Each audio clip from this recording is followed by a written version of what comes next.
And for thank you. Start the music, Brad. This is I'm done. Will you just start the show? God damn it! We've been doing this thing where we joke about starting the show for like a good 5 minutes until we actually get to what we're talking. Just start it. All right. Okay. What is this show?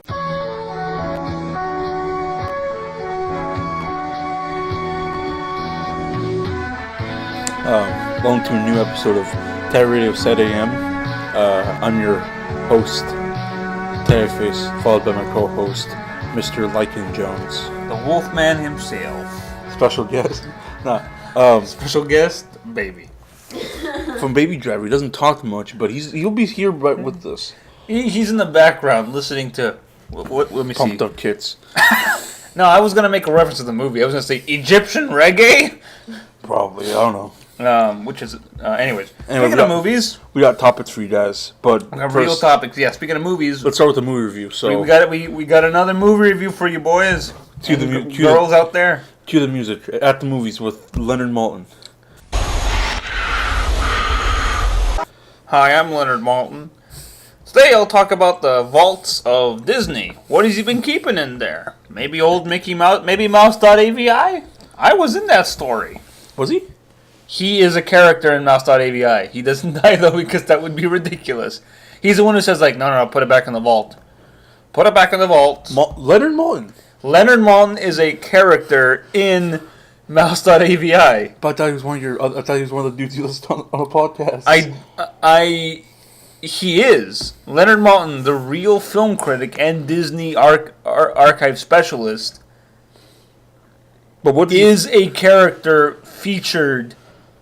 As in, they took a real life person the same way they put Steven Hillenburg in Red Mist, so to like kind of ground it in reality. That would make sense if using Leonard Maltin to like. He's a Disney archive specialist. He shows up in all those like archive like vault discs. First of all, using him is probably a genius thing too. Yeah, because he's the one who says like, no, put it back. I've watched enough. And also this intern killed himself, so we should probably put this thing back in the thing. You got it, Dad. Anyway, enough about Leonard Maltin. This is at the movies with Lycan and Tavo Pork. with Lycan Siskel and Tav Ebert. Tav Ebert. You always say you look like Roger Ebert. Roger Tavbert. Roger Tavbert and Lycan Siskel. No, that still works. Siskel Jones. There you go. Yeah. Okay, so we saw Lady Bird. This is the second time I'd seen it. I'd watched it with my girlfriend a few months back. In fact, and a true, actual food critic, according to lore. Yeah, according to lore, my girlfriend. What? My girlfriend is in fact a food critic who criticized Tav in a video. So I'm a food critic. Shut up. Anyways, I saw Lady Bird with her, and I'm sorry.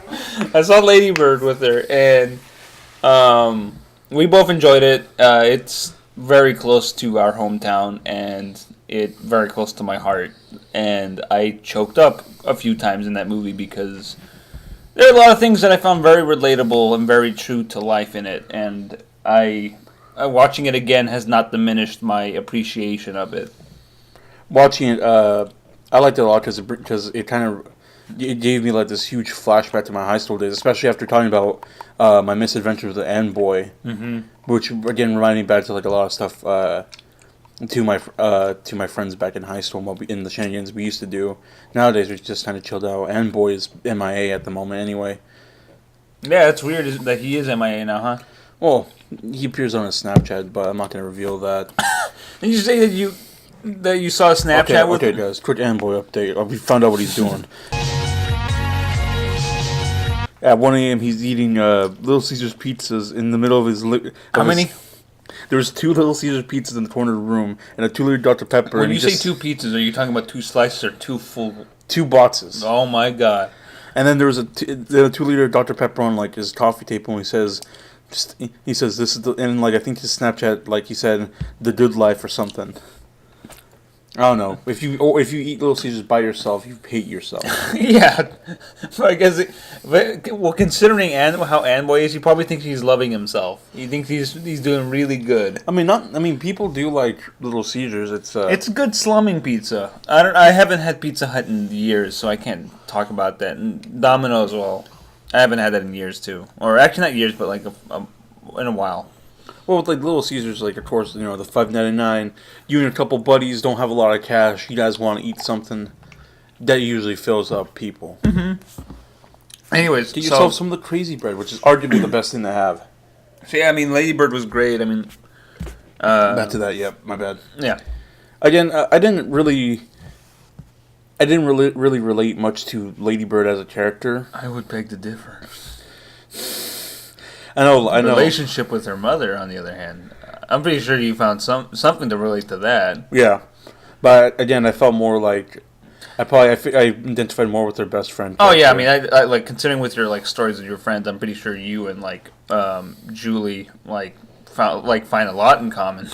Yeah, but also like I think one good scene. I mean, none of this is spoilers. It's a slice of it's a coming of age movie. I mean, there's a lot of things I liked about it. Like, I kind of do like the scene where like the rich popular girl, she's like she becomes friends with later in the movie. She's like, I don't want to move from like Sacramento. I want to live here. I want to raise my kids here. And she's like, why?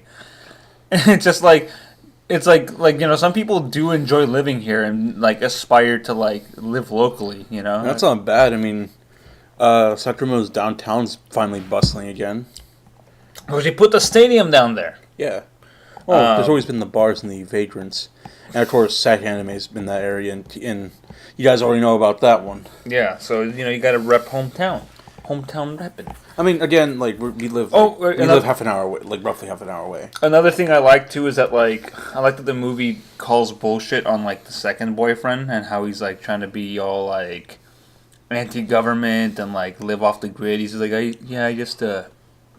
like to barter as much as possible, even though he's a rich kid. By the way, that kid is nominated for the Academy Award for a different movie this year. Oh, that's Timothy Chalamet from Call Me by Your Name. What was that movie? Yeah. So I was gonna say something fancy, but anyways. But also, another scene I like that. I mean, even though it's 2002, I do like that when Lady Bird's first boyfriend comes out and apologizes for the relationship essentially and comes out as like gay. She was a beard. She was a beard, but she also like, I mean, I don't know how fair that is to call her a beard, because on one hand, like, maybe like he'd been on the fence of whether or not he was gay, so maybe he decided to just try on being in a heterosexual relationship first to see if it would work, and I guess like it didn't. But I do like that she immediately wants to comfort him, as opposed to like, fuck you, I'm going to expose your ass because I'm horrible. As there's some redeeming qualities to her. I mean, she's a good person, I think, deep down, but like, she is like a brat still because she just wants more. I mean, what else could you want in this life? What do you give to the man who owns everything? Porcelain doggy. No, that's the final frontier right there. Once you have a porcelain doggy, there's nothing you can get back, son. There's nothing you would want more. Porcelain doggy. But what do you have a porcelain doggy collection? Oh, shit. I never thought of that. Then you have an addiction, son. One porcelain doggy is enough for a man. It's like having a Fabergé egg collection.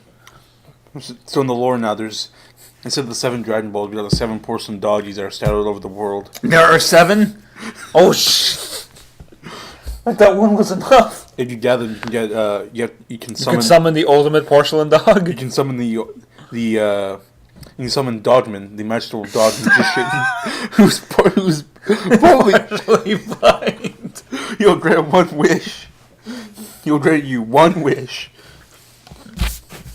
Anyways, so yeah, I mean, I like that she's just like, nah, man, it's cool. I won't tell anybody. I'm a cool kid, even though it's 2002 and homophobia was like still. Also, it was a Catholic school too, so that's. But at the same time, considering how Lady Bird is and the kind of family she comes from, that's actually kind of That seems about right. I mean, thought if she seems like a spiteful person, so seeing the fact that like she instead chooses to comfort him instead of not just like either ignore him or just like expose his ass. Yeah. The fact that she instead does that is such a good heel turn. I like that. It is good. What do you mean good face turn? Good face turn. Heel turn as if she actually did it.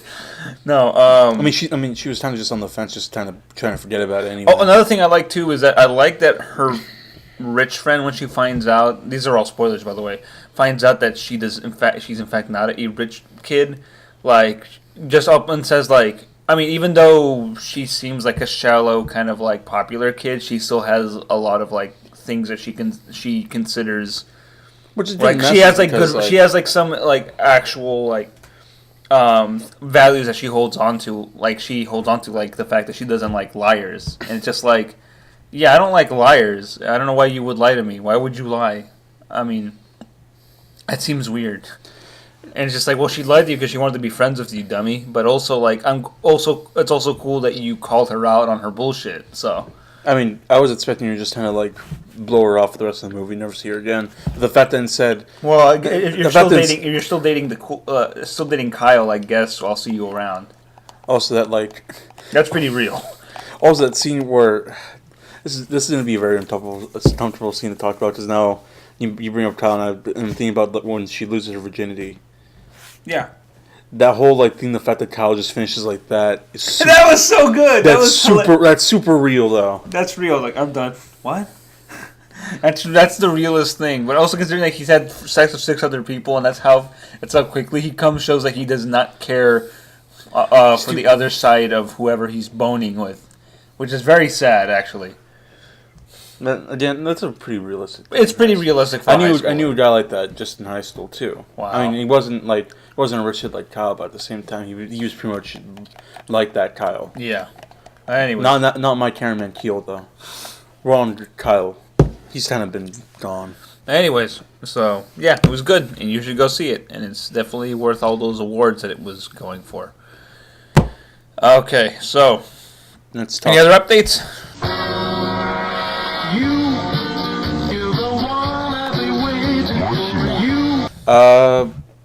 Momo-kun has evolved into a cow. I told you. I mean, I've been trying to coerce Trumo into entering the elephant armor one more time, just so he can finally take care. So I'm like, Trumo, we need to go to war against Rooster Teeth. He's like, okay. I'm like, I found your elephant armor. There was a video I was gonna watch from First We Feast where they talk about New York barbecue, and then I realized it had Barbara and Bernie from Rooster Teeth, and I clicked away very quickly. But Sean, I like Sean, but I do not want to get like I'm not. That's I don't want to give 2/3 of my clicks back to Rooster Teeth, so I clicked away. I'm sorry, Sean. You get better guests, so I'll watch more stuff.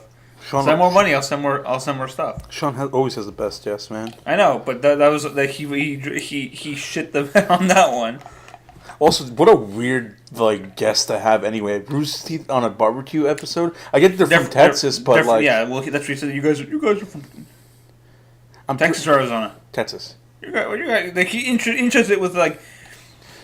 Well, you guys are from Texas, so you guys know barbecue. But how about some barbecue here in New York? Bernie's and Barbara's Canadian anyway, so she barely moved to Texas. Bernie, I understand. If it was just Bernie and Sean, that's fine. But Barbara's just why? Was she just around too? Sorry, I'm finishing a smoothie a Franken smoothie I concocted. Which all smoothies are Franken food anyways.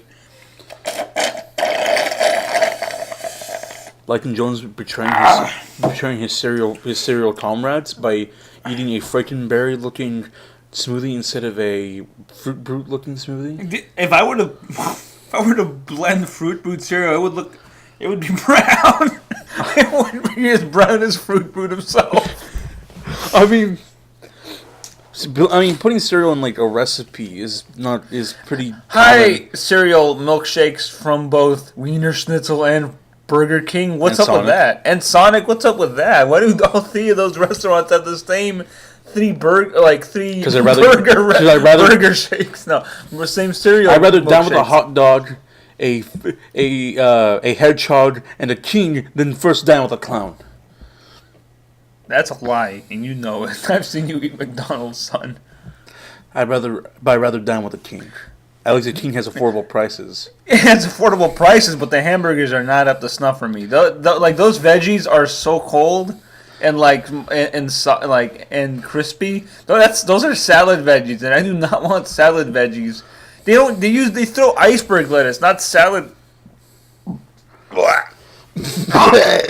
Blah. Sorry, guys. Sorry, guys. That was a sausage burp. Speaking.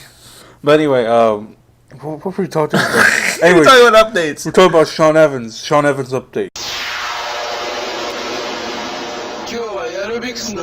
He's still bald. Oh yeah, we have a new name for the YouTube Justice League. It's no longer the Internet Justice League or YouTube Justice League. I mean, there's still the Four Horsemen. But now with any more added members, we have renamed them to the hairless. Well, they're a separate team. The Four Horsemen's. We gotta replace Filthy Frank since he's no longer active on the channel anymore. That's right. I'm happy for him though. Yeah, I'm happy. His music career. Although all of his hardcore fans are like who enjoyed Filthy Frank content are super salty. He's like he can't even rap, man. I don't get it. He needs to. Then why you guys listen to the Pink album so much? He needs to drop these like ambitions of being having a music career and go back to shit posting, which is the saddest thing I've ever read in my life. How sad is it when your own fans say any dreams of having a real career, flush those down the toilet because we want you to go back to like humiliating yourself on the internet. I mean, how would you guys feel like if I dropped Mule Boy and just became one of those became an anime critique channel that was actually successful? Would you guys still hate on me? It's still me. It's still my humor. I wouldn't, because I would be like, well, you do you, dude. You know. In fact, a lot of people. Okay, here's a little. Let's take a little detour away from. By the way, the name was the Hairless Avengers, and they were binging with Bavish, Anthony Fantano, Sean Evans, Coyote Peterson, and then Michael from Vsauce. Yeah, so I think Sean would probably be Captain America. Yeah, Michael would be Iron Man. Michael would be Iron Man. Coyote Peterson would probably be like Hawkeye. Yeah, of course. Anthony Fantano would be Thor. Yeah. And then I guess no, Anthony Fantano because he's such a snark, he would be Hawkeye. Then what would Coyote would be the time fucking Beast was part of the Avengers.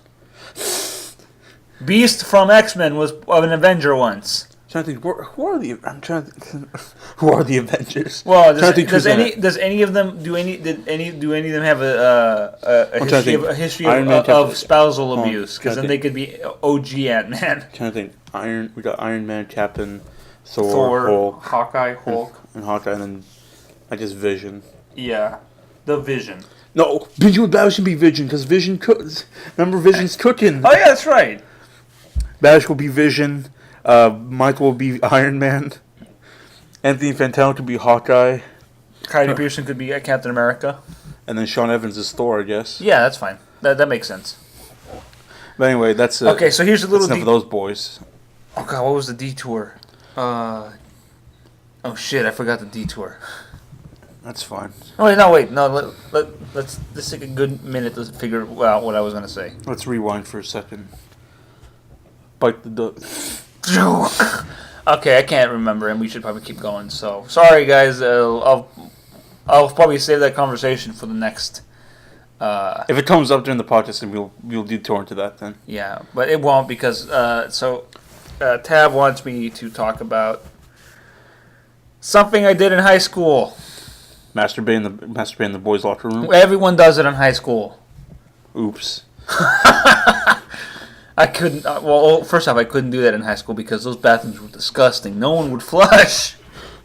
Are you kidding me? The bathrooms at the high school were notorious for. No, I didn't know. Hold on, I didn't know I went to a high school for no flushers, son.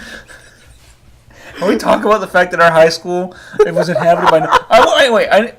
You're on this. You're on trial right now. Do you flush when you went to the bathroom in high school? Of course. Okay, I want to make sure. That's a decent human Here's the thing thing. to do. Here's the thing. I'm a lycanthrope, and at least I'm still retaining enough of my humanity to flush. Okay.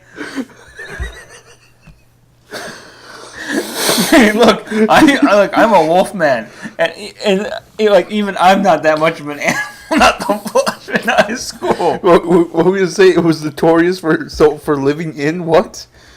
For notorious for not for having a bunch of high schools who don't know how to fucking flush. By the time you left, those bathrooms, people started flushing because everybody was going to the bathrooms after school to get suck.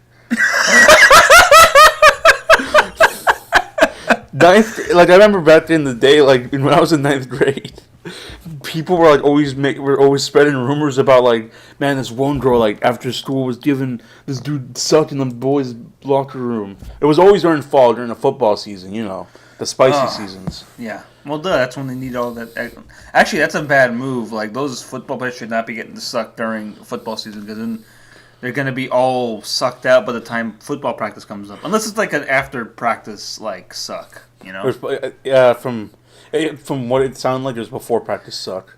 Oh man, no wonder our football team kept losing all those years. God damn it, Yeah, you our boys. football team was notorious for being a bunch of fucking... Except for the JV. JV did pretty good. The junior varsity were good old boys. Varsity Varsity, varsity for all the years Can I of high say school. one of the most humiliating games I've ever been to was the one where it was like a homecoming game, and they trotted out that poor animal in that cage like during our little homecoming float, and it was like because the halftime game was our little like homecoming float where How do you feel about being a potential mascot for our high school?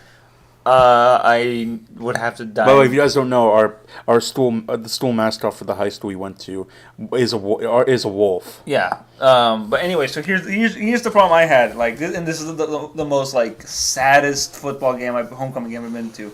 So the football team was losing bad.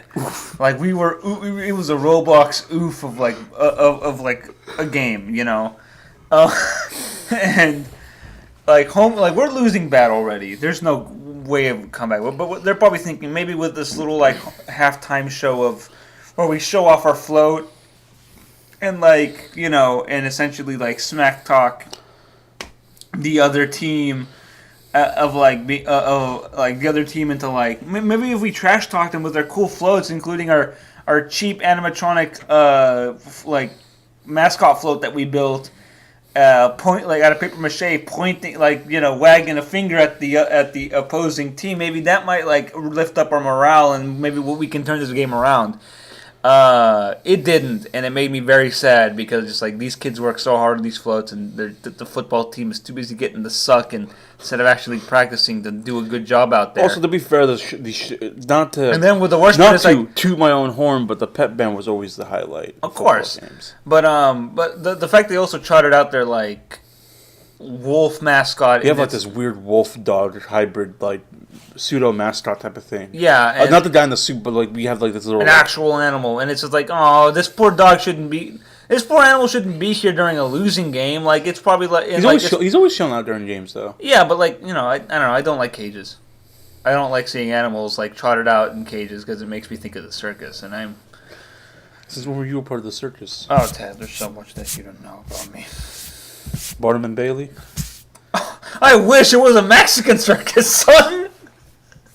You mean the ones where like they literally set up a Reyes tent? Bros? The Reyes. You mean the ones where they set up the tents and it's just a clown with the main attraction? No, the ones that are set up in tents in like mall parking lots, son. Exactly, in the main they bring in their own own dirt somehow. One of the saddest things to see is seeing either a car. If anything has to be set up in a mall parking lot, be it a circus or a county fair, is always sad. Well, county fair. No, our county fair is in a legit like fairground, but thank goodness. But there are other things where it's just like here we had to have like our county fair at like in either the parking lot of our local church or our local mall, which means there's not enough business at the local mall to the point where like it runs enough space for you to have. But at the same time, like in that parking lot would be like the Mexican circus. And I remember us going to the Mexican circus as kids, but I never remembered what happened. All I remember is that the clown was the main. They had elephants and stuff and like some acrobats, but that's about it. But it was mostly the clown who was like the MC. Yeah, well, of course, clowning is still like a big thing in Mexico. I mean, it hasn't been ruined by Stephen King. So even though Stephen King apologizes a lot for I'm that. sorry about clowns. Yeah, they help out the kiddies, guys. You know, and they're clowns. If anything, I like how on Mexican TV, one of the biggest morning show hosts is a fucking clown. Yeah, that's fine. I'm okay with that. Anyway, so high school. What did I do in high school aside from turn every bathroom? No, I couldn't turn every bathroom into a crank shack. Or you had first of all, okay. I will say I did one thing in high school, and this sounds gross, but I did it not for honor. I did it because I wanted to restore the honor of our. Every bathroom I would go into, even if it was not flushed, I would make an effort to flush. You were the notorious flusher. I would try to redeem every bathroom by flushing it. Because I also walked into a bathroom where a former friend and his new friend were like showing off knives to each other, and that was a weird moment. That sounds about right in high school. Anyway, also someone pointed this out. Our high school is notorious for one half being like cholos and the other half being like the FFA like skinhead kids. I don't understand. Yeah, I'm surprised they never made wars with each other. They were actually pretty like at peace. It's like they picked fight with each other. They picked fights like among themselves, but like a skinhead like when half your high school are white hicks and Mexican gangbangers, and they didn't ever fight each other. Yeah, and we got lucky. That's why. Although like you did have that one time where like some of those like FFA kids did come in with one of their like pickup trucks. That was the rival school. Oh, okay. I'm not talking about the Capcom game. Anyways, okay, so high school. I will admit, I'm on the stand now. You chose your comments over Puss in the end. I was never gonna get Puss from her. All right, that was never in the cards. So there was nothing lost. Was anything gained? Yeah, my first girlfriend. But this is okay. Here's the thing. So in high school, and I guess most of middle school, I will admit, I was. Got him. Got him. No, I will admit. Show's over. I will admit, I was a Sonic fan. Oof. I was a Sonic fan, and this is before Sonic 06. Hey guys, question of the day. Actually, no, you graduated high school right when Sonic 06 came out, but you weren't aware of it. Anyway, question. When that trailer for Sonic 06 came out and those graphics were godly, I was just like, oh man, it's like a Final Fantasy game, but with Sonic. It was. That's kind of what they were going for. I know, and it was godly to me. Like in that during that time period, it was like, man, this is it. This is where Sonic gets really cool. Because again, I'm riding on the nostalgia of the Sega games, the legend status of like Sonic R and Sonic CD. And yes, legend status, because none of us had those fucking games unless we got the Sonic collection on the GameCube. We did have it, but ironically, as a kid, my favorite game was Sonic 3D Blast. Yeah, and then of course, riding on the laurels and the like hype that we still thought that like Sonic Adventure, Sonic Adventure 2 were the best games ever. To the point where I played Sonic Adventure 2 Battle with my best friend in high school for like a good hot maybe decade, And then you played Heroes. We never got. I liked Heroes. We never got Shadow the Hedgehog ever. No, because I didn't care for Shadow. I thought the gun mechanics were just too far. I remember Deer Simulator, and I wanted to like get that game, but for some reason, you know how many endings that game has? Like 23. 23? There was 200. No, but it's not like a Mass Effect game. Okay. What if we get a Sonic and Mass Effect? Oh wait, we did have that Sonic in the Dark Sonic Chronicles Dark Brotherhood. Made by BioWare. No. He was like developed by BioWare. Oh wait, the other good Sonic game during that time? Rush.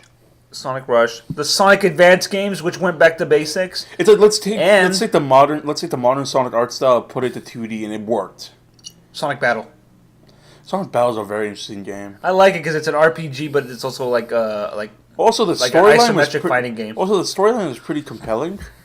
And also, all of Eggman's It's a hard son of a bitch too. Also, Eggman's entire all of his hideouts are based off of Rolling Stones songs. Also, the game's a son of a bitch too. It's hard. Yeah, it is. But once you unlock Emerald, unlock all like. Once you pretty much give Emerald the best moves in the game, he is unstoppable. You can just run through that story mode like nothing. But even then, I enjoyed it. But anyway, so this is based on my enjoyment of the Sonic franchise. At the time, my best friend in high school, who I will not name, because I respect his privacy. Can you give him a nickname? A Z. Am I talking about the right guy? Yes. The Orange Hedgehog. Yes. Okay, Z. It'll be Z. Well, I'll name him after his OC that he had in our... Okay, here's the thing. In high school, I had 2 Sonic-related fan fictions. One was a legit Sonic in-universe fan fiction with our own original OCs.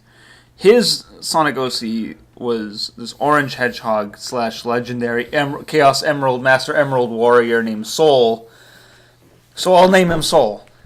But we had a side gig, a side fiction, which was a self-insert fiction, as in ourselves as Sonic-type characters within the Sonic universe, but never interacting with Sonic and going on our own shitty Let me put adventures. this in layman terms. Likening his cronies from high school, during his Sonic fan days, made like his own personal comic series based on him and his friends in the Sonic art style. Yeah. Ironically, he was a bat back in the day. Yeah, I was not a wolf because they didn't really have wolves, and I didn't want to draw furry stuff. So even though this is borderline furry stuff, I mean, Dear Simulator gave you that article. Shout out to him. He gave him a How to Draw Furry book. to be fair, I did give him that's what I call touchdown anthems. No, Did he listen to that? Yes, the best of tailgate anthems. Tailgate anthems, yes. And what? It's like that one year you gave me. Everybody ready for some football? It's like that one year you gave me the Chef soundtrack. Yes. Which I jam out to sometimes. I gave you A Dog's Purpose this year too. So. Which I finished reading, by the way. And. It's about the book club video. Okay, please. So, anyways, I'm not gonna talk about my OC fiction because that is an entire episode. That's another can of worms. Yeah. So I'm gonna talk about my self-insert friend fiction. So what it is this is the basis, and this is the basis I told my friend Soul back in high school. Did he agree with this? Or was this He was a co-writer on the fucking thing. He was the co-writer on that thing the same way he was a co-writer on our OC fan fiction. Didn't he actually have Sonic CD? He was my colorist for a good moment of time. He was my colorist, he was my letterer, and he was our editor. I was just the artist and inker, as well as like co-writer. Yes, you had this whole system. You could have. We uploaded. It was our first web comic. We uploaded this on my original DeviantArt, which is now defunct somewhere. Sadly, archived. Like it's deleted actually. Archived or Wayback. Have you tried Wayback Machine for it? I think I have, and I've seen it. It's kind of ridiculous, but anyways, and I have the original pages. There's the reason I want to bring this up is because Tav found the original pages. Which as a kid, by the way, I was entertained by them. Yeah, of course, and that's really what it was like aimed at. Because at the time we thought this was gold. And here's the thing. So here's the premise. My friends and I in high school are no longer in high school and are now not well-adjusted adults who are rooming together, or at least very least hanging out. There are like 7 dudes in one house. Again, it was a webcomic. How many webcomics did you read at the time before they started getting really good and then before everybody forgot about them?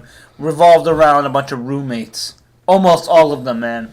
Anyways. Yeah, but at least they're in like, actually no, never mind. Okay, they're pretty in Friends, Joey, Chandler, and Ross are roommates. And also live in like some high story like thing. And also have a couch reserved at a coffee shop. What the heck, friends? That's unrealistic. Yeah. Oh wow. Tav is making the argument that people have been making the argument about. We're not gonna talk about Friends. Fuck them. I want to talk about Larry David and his bagel sandwiches. This is good. Can we talk about Kendrick Lamar and his syrup sandwiches? Can we get? Can we get Kendrick Lamar on the podcast? Yeah, I'm calling up his agent right now. Yeah, call up Kung Fu Kenny. Anyways, so it was about us hanging out as friends/roommates and just doing stupid like Family Guy shit. Because guess what? One of our inspirations for our comedy was either The Simpsons, but also mostly Family Guy. I mean, that was like the hot thing right there. Yeah, well, this is during the revival. No, this is also during when Family Guy was like good. Yeah, it was during the revival because pre and post revival were pretty good. Well, when it first came out, people kind of like, well, whatever, it's the Simpsons knockoff, and then it died, and then Adult Swim and TNT or TBS started doing reruns during the day and the middle of the night, and then that's when like a whole new audience like rediscovered it to the point where which is when Fox is like, oh shit, we can make money, and now Seth MacFarlane has a career again. Now we have the Orville. Pretty much. Anyways, so that was our main comedic, our comedic magnetic nerves, but it was all drawn in the Sonic art style, which was pretty easy to do at the time. So my character was a bat. Soul's character. Let's say the Orange Hedgehog. He was an Orange Hedgehog originally. Then we would retcon this, and I'll get to the retconning later. Then we had a friend who was an echidna, a friend who was just straight up looked like Knuckles. Yeah, but minus I don't know, Jav. Do other kids look like Knuckles? Not look like Knuckles in that world? No, it's on Adventure. There's the Orange Echidna lady. Tikal. Yeah, her. Yeah. I know this stuff. Don't fuck with me, my lore, Tav. You guys can fuck with me in the lore. I'm I'm out of here. So, anyways, there was our echidna friend. Then I had another friend who was a walrus based off Rotor. Based off Rotor, the walrus man from the Archie comics. There was another friend who was a raccoon, which I had to come up with a character design for that because that was not fun. It's just like, I don't know what a raccoon would look like in the Sonic art style. What was the other? Oh, and then our last friend, the dopey one. What? What animal was the dopey? Oh, okay. It was a badger, right? No.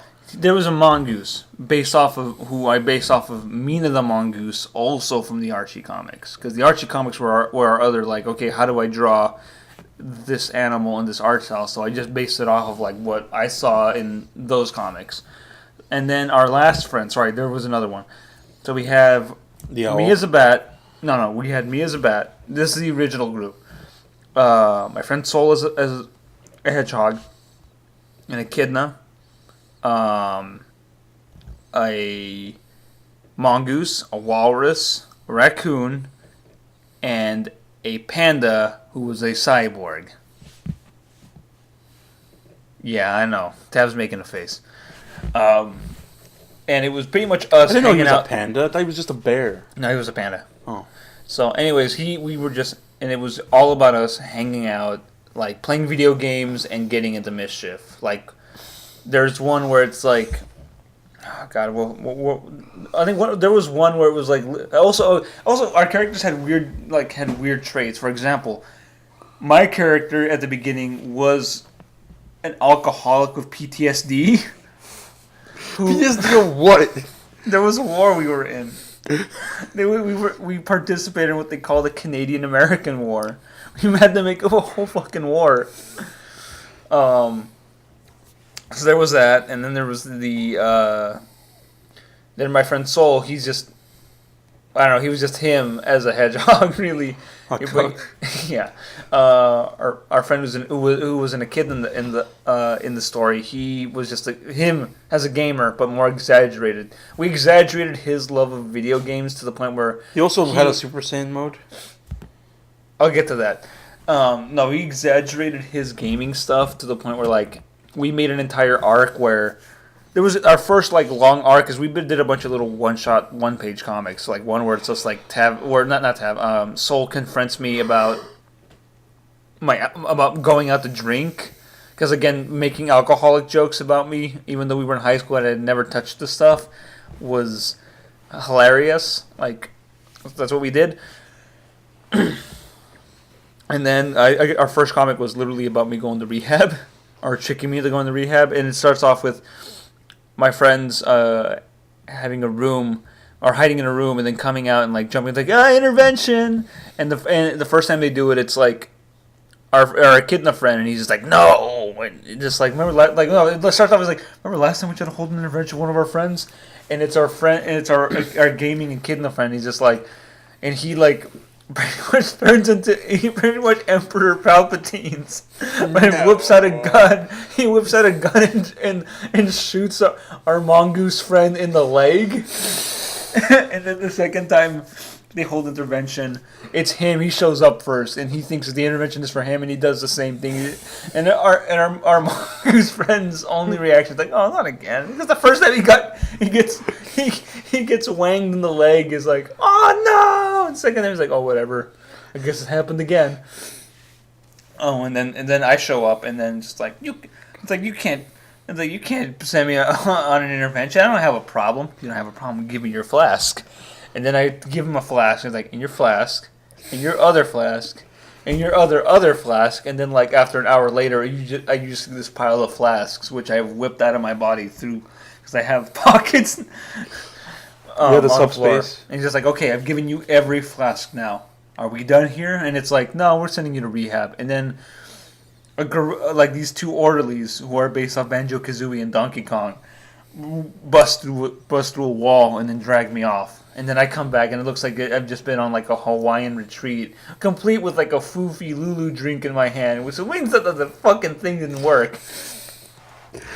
I come back and they find out that because in my absence that they've gotten a new roommate, which was our friend who was the silent raccoon guy.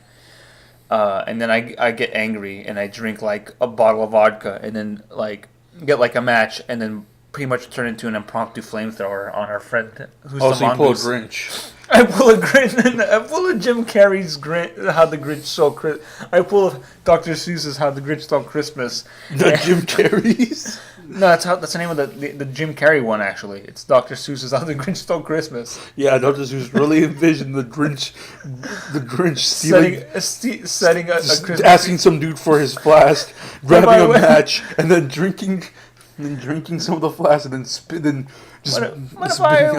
What if I wet my whistle? By the way, that's. No, I wouldn't my whistle. He spits fire on everything. Which is what I do to our mongoose friend. So yeah, and that was our first full length comic, and from there it just escalated. You want to talk about the ones you found, the ones that I resurfaced? No, because our characters got worse. So like I said, we did one. So around that time, Episode 3 came out of Star Wars. So Revenge of the Sith. So we decided to do an episode where we go to a Star Wars convention, and the part of the joke was like, a kid and a friend was like, "Oh no, I don't want to be away from my PlayStation. No!" And it's like him. He's like in like a dark like blanket, in a black blanket that makes him look at the Emperor, and some like turtle nerd comes up to him. He's like, "Wow, that's a really great Emperor Palpatine cosplay." It's not a cosplay. He's just going through withdrawals. No. And it gets worse. And as like, I think our mongoose friend, he's dressed up like Luke Skywalker, and it like. Our kid and a friend manages to find like a video game, so he like latches on them. It's like yeah, and something happens where like the video games get broken, and he just pretty much becomes the Senate and starts we just started to give him force powers, and he electrocutes our mongoose friend until some guy in a Darth Vader costume comes up and throws him down into the central core of the convention center, like the end of Return of the Jedi. And then, because he's electrocuted, our mongoose friend goes up to the guy in the Darth Vader costume, lifts up his helmet, like the end of Return of the Jedi. He lifts it up, and it's our cyborg panda friend. He's just like, "Gotcha, bitch!" He's like, "What? You're my father?" Meanwhile, my friend Sol and I are hanging out with Mark Hamill and George Lucas dressed up as Tusken Raiders shooting at cars in the highway. Why? Because there's a scene where the Tusken Raiders are shooting at pod racers in Phantom Menace. Fuck that part in the goddamn Lego Star Wars game where you have to do the pod racing shit. And the fucking Tusken Raiders are just shooting at you, and they have like sniper accuracy, like freaking who's that dude in American Sniper? Chris Kyle, the liar. No, the dude who I played him. What? The dude who played him. Bradley Cooper. Bradley Cooper would be jealous. Wow. But here's my question: Bradley Cooper. Actually, never mind. I'm not gonna steal Hamill versus joke. Bradley Cooper as the coach for the Clippers. Okay. Well, you know, my one dream has to own the Dallas Cowboys. But why? I don't know. It seems like a good team to own, right? My dream has always been to take down Matt Damon. You'll find the zoo one day, and you'll confront them. I promise. So anyway, based on that one dumb one-off where we go to a Star Wars convention, He has force powers now. it's canon that our echidna friend, who I'll call Shawnee, Shawnee now has force powers. force powers. It becomes canon. And here's how my character gets worse. So we reached the point in our co-writing, my friend Sol and I, where I just decided, like, I had like a weekend or something. I decided, you know what? And at the time I'd really gotten to Sin City, in Frank Miller's work, that I decided, you know what? I'm going to do my own solo comic based on my own solo adventures. I'm going to do a comic where my friends and I go to Japan. And then I decided, and then I'm like, I'm going back to my character's like. So it turns into the Wolverine. Yes, actually. Wait, Frank Miller he did that one. It's based on that Wolverine Goes to Japan story with Chris Claremont, the one that was written by Chris Claremont and Frank Miller drew. Yeah. That makes a lot of sense now. Anyways, so I go. So what happens is, like, so at this point I start adding in some of my friends who were girls at the time too. Like, I mean they're still girls now. I'm just saying I had friends at the time. Then I guess I still sort of know them. I see them around sometimes. But some of my girlfriends there, one who was a cat, one who was a fox, one who was a dinosaur, because we always had that one friend who wants to have the weird thing, and then one who was a squirrel. And the one who's a cat is like, our mongoose friend got tickets to go see, or got tickets to Japan. And he's like, how did you get tickets? I know a guy. And then it's like, it cuts to him. Weirdly enough, dressed, kind of looking like Chris Kyle, the American Sniper, with his backwards hat and everything.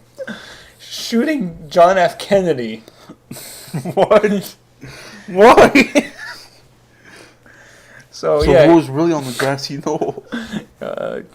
My mongoose friend. So our mongoose friend... Case closed. Kills John F. Kennedy, gets a big payout from God knows who.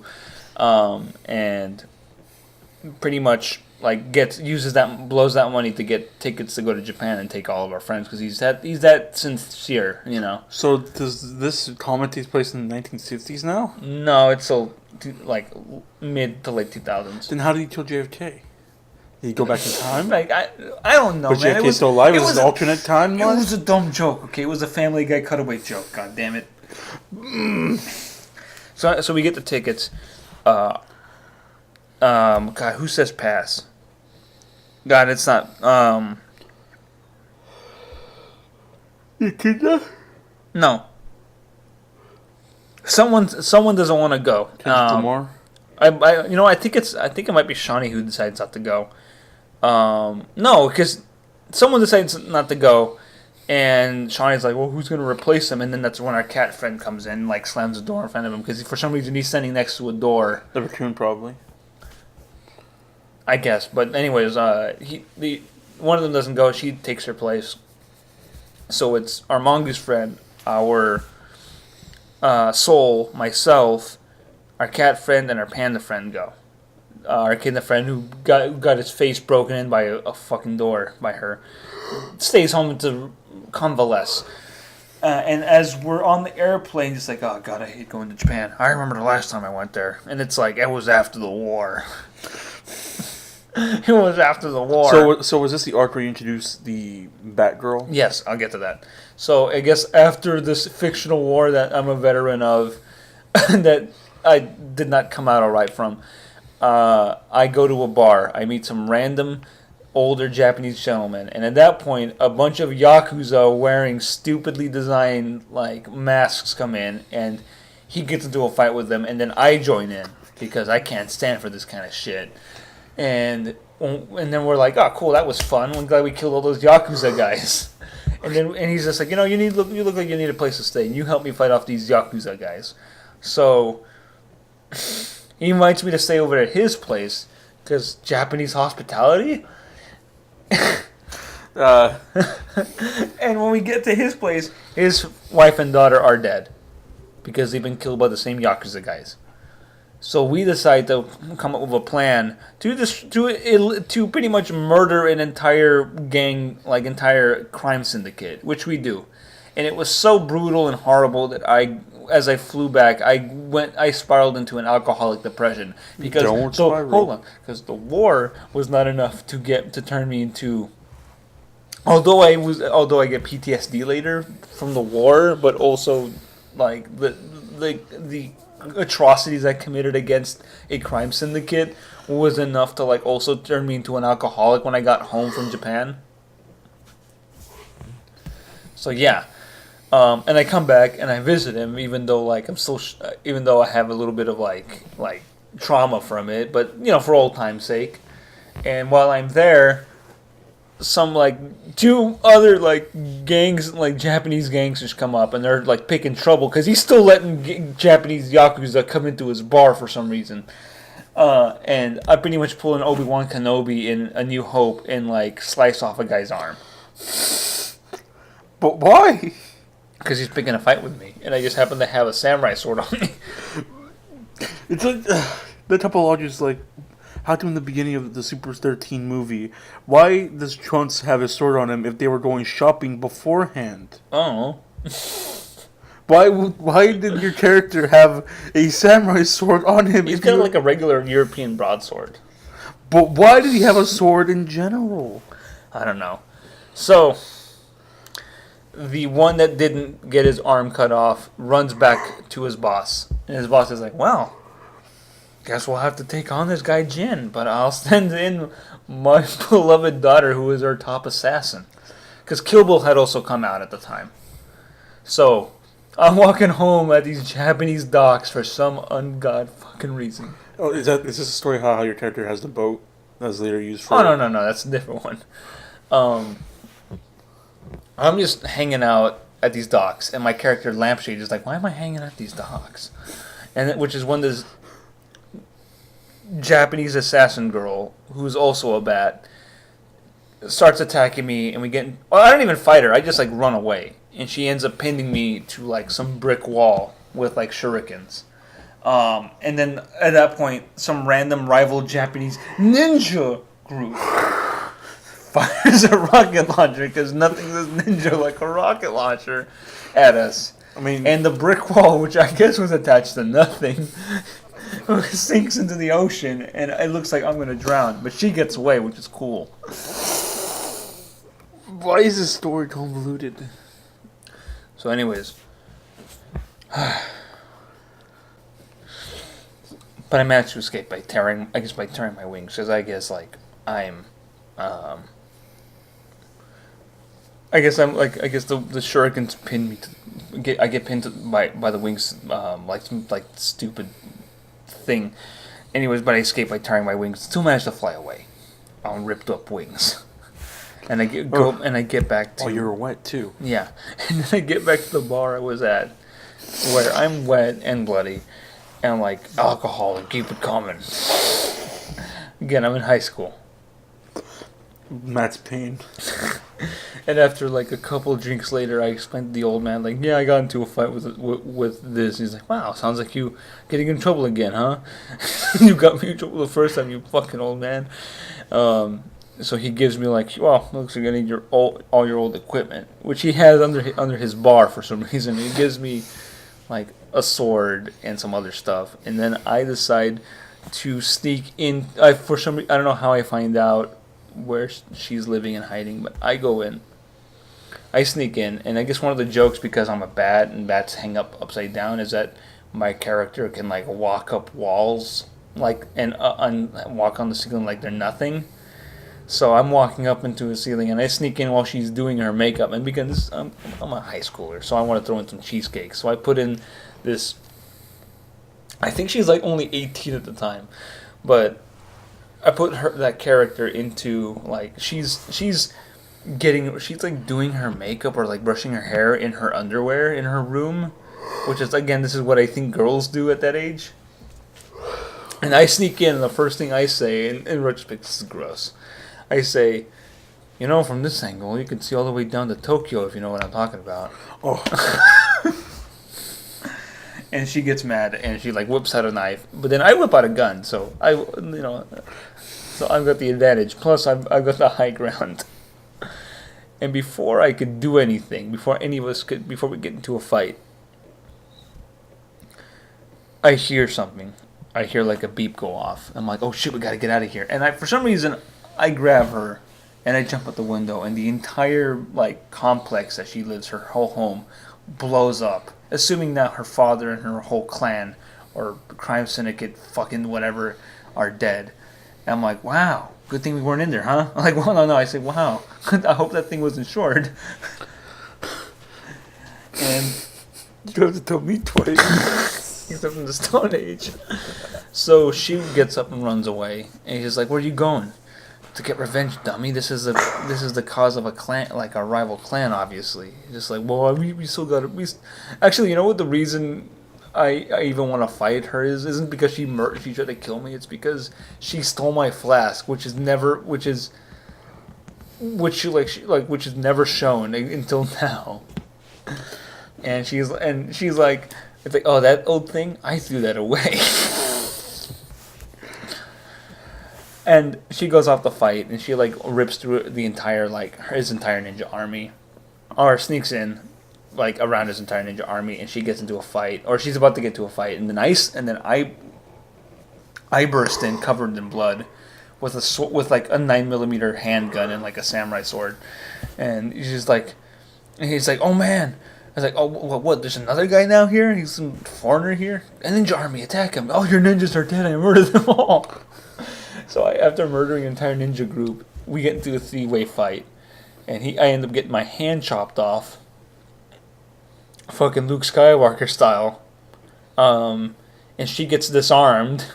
Like, oh no, my sword's been knocked away. And now she's about to get killed. But I get up and I manage to cut him in half using only one hand and my samurai sword. Even though I had a gun. Why didn't you just shoot him? Because he would probably like deflect the bullets with his like mad katana skills. So I save her. And we have like this emotional moment, even though we just barely knew each other. And we try to kill each other. He's like, wow, you saved me. Yeah. Well, I guess I have to go now because my plane's leaving. Yeah. And then as I'm walking away, I whip out a crossbow and like pin her to a tree using the same way she pinned me to a brick wall. And just like, what the heck? He's like, that was for earlier. And she decides to swear revenge on me. And then I finally like I said before, bad things always happen to me in Japan. I hope I never come back or something like that. And she's like, we'll meet again someday. And then I think the next story that we do is that we're like hanging out, and it was around the time my friend Soul's just like, hey, you know what? I kind of want to. I think I want to change the color of my character from a black hedgehog, from an orange hedgehog with like shadow spikes to a black hedgehog with sonic spikes. And also, I don't want him to like just because like the way he looked was like his character had like a black sleeveless T-shirt and like black fingerless gloves and jeans. He was a badass character, but he wanted to go more badass. He was going to be all black, and then have a denim vest with like torn sleeves, and then a red bandana. He was gonna look like the Undertaker, but the Undertaker during his biker phase, the American Badass phase. But why? Because at some point during when I was drawing Sonic's comics, I decided that I was going to draw our OCs. Oh no, I was going to draw our favorite wrestlers as Sonic characters. I feel that's already a thing. So I drew multiple versions of the Undertaker as a hedgehog. Internet pro tip, guys: if you go to Google Images and type in your name and then the hedgehog, there will be an OC for every name in the dictionary. I doubt there's a tabby faced hedgehog. TaviRadio is Funkle to you. Oh God. Anyways, so he wanted that, and I decided, okay, well, When you steal your name from My Little Pony character in the end. That's a story for a different time. yeah. So he decided. So I went along with like, fine, but we got to come up with a good reason outside of like your character decided to have a wardrobe change and dye his fucking fur, his whole body black. No, so he decided like, well, okay, what if If you want to get real, what if the orange hedgehog is an imposter named Mike? why name Mike? Because that's his middle name. Oh. I'm not gonna again. Like I said, that's all. That's as much name I'm gonna give him outside of calling him Soul. It could just be Mike Matee from Cinemassacre. Anyway, so that's what we did. So it opens up with the characters, like I said earlier, hanging out, and then the new Soul new. You know, it's like Coke new. Like new Coke, and then so new Soul comes in. And he's just like, "Yo, what's up, guys? It's been a long time." It's just like, "Who the hell are you? What, did you guys already forget about me? It's me, Soul." What? What, he speaks like Rocky? No, it's like, what are you talking about? It's me, Soul. We always hung out together. Remember back in high school? It's like, what? Did you guys already forget about me? Lycan, come on, man. Don't tell me you've already forgotten about me, considering that we were in that war together. And then I get PTSD, and then that's when Soul Classic comes down the stairs. He's just like, "You weren't in any goddamn war." And then he's just like, "What? It's you!" And they fight, and there's a dust cloud. And then cut to one fight later, and it's Shawnee asking the new Soul, "Who was that guy?" "His name is Mike, and he'll be back." Cut to Mike in some undisclosed place. "I'll be back." what was the point of him stealing Soul's identity in the first place? I was gonna get into that. I'll get into that. Hold on, let me get into that. But first, I guess I'm so frustrated with all these imposters that I'm going upstairs. I'm like, I had to hear with this. I'm going upstairs to my room, which I retcon because later on my character moves downstairs to the basement. Also, I retcon at this point what we established as our house into a fucking tower because I read Ulysses once and I understood. I think that the characters in that book lived in a tower, and then I put that book down because fucking James Joyce makes up fucking words. Yeah, I can vouch for that one. I hated that book. To this day, I still have not finished reading it. There's only 2 books I have vendettas against, and that's saying something, that the fact that Twilight and 50 Shades of Grey exist. But I'm not Those are very inconsequential books. Yeah. Like, you do, like, people who hate those books to, like... You're a neckbeard, or you just don't like how Stephanie Meyer writes, and you realize that 50 Shades of Grey was a... E.L. James writes bad, but it's not like... You could go through your whole life never reading 50 Shades was originally a fanfiction. Yeah, I know. But anyways, so I go up to my room, and I open the door, and oh look, it's the Japanese Batgirl from the previous story, and she like wings me. Oh no, she shoots me, and that part 1 of that story ends with like a cliffhanger of like, oh no, it's my character's been shot. What's gonna happen next? So insert the JoJo. To be continued. Q or Simpsons Who shot Mr. Burns? But we know who shot me because, god damn it. Anyways, part 2. The boys are back in town after reunited with New Soul. They run up. He's like, "What the hell's going on?" And they see that it's this random Batgirl has just winged me. It wasn't a fatal shot. She shot me in the shoulder. So she wings me, and they're like, "Oh, I guess we have company." And that's when like Soul's like, like Shawnee, do your thing. And he uses his force powers, which is now canon, to pretty much disarm her of her handgun. And she's like, "Oh, very cute," which is weird because like, how does New Soul know that that Shawnee developed force powers? If he wasn't there, maybe they caught up downstairs. I guess, which is weird. It's like, oh well, now that I know that you used force powers, Shawnee, use your force powers to disarm her of her handgun. Okay. And which he does in a cool, badass way, and which only makes her smirk because she's not impressed by force powers, I guess. But can't Shawnee, in retrospect, just hold her in place while the other characters like? Yeah, we've all seen The Last Jedi. We know what Snoke does, which is pretty badass. But I guess Shawnee's not that powerful. He's not Snoke level.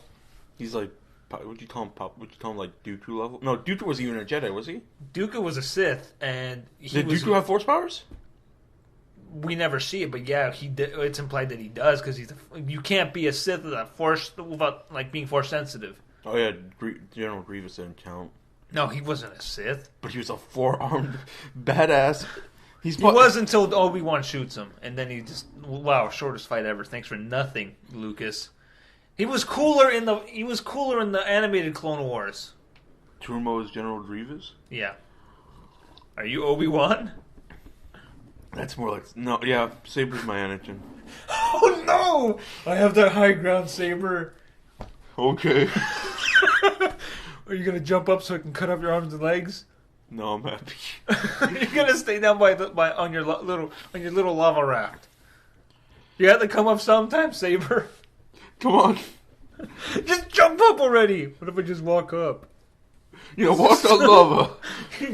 What if I just jump on the shore and casually walk up? Son of a bitch, I'll kill you. Anyways, so first off, she's been disarmed. She's unimpressed. So that's when Soul whips out his European broadsword ass sword, his trunk sword. I thought Soul had the zero. He gets saber. it later. So he has a trunk sword. So question of the day: would you rather have Trunk's sword or Zero's saber? Or Zero's saber? His laser sword or his lightsaber, whatever. Anyways, so he whips out his trunk sword. Because she's a Japanese assassin character, whips out her Kill Bill ass katana, and they get into a fight, which the other guys just look on. They could all gang up on her like you should, but they're like, no, let's let these guys. Dragon Ball Z rule. Yeah, we'll let Soul take her on. I mean, he brought a sword with him, so I just assume that he knows what he's doing. Why take Nappa on one by one instead of just all grouping up on Nappa with a big beam blast? You mean why gang up on Nappa when you can just take him on one by one? Shit, get right, Dragon Ball Z. This isn't the Cell games where you're just legitimately no, one-on-one, it's fine. I'll kill you all. I'm a handsome man. Even then, with Semi-Perfect Cell... Was Semi-Perfect Cell handsome? He was the ugly one. Oh, sorry, was Perfect Cell handsome? Yeah. Who's the most handsome character in Dragon Ball Z? I think it's also just Cell's voice, but his face and the voice make him equally handsome. You think he's more handsome than Goku?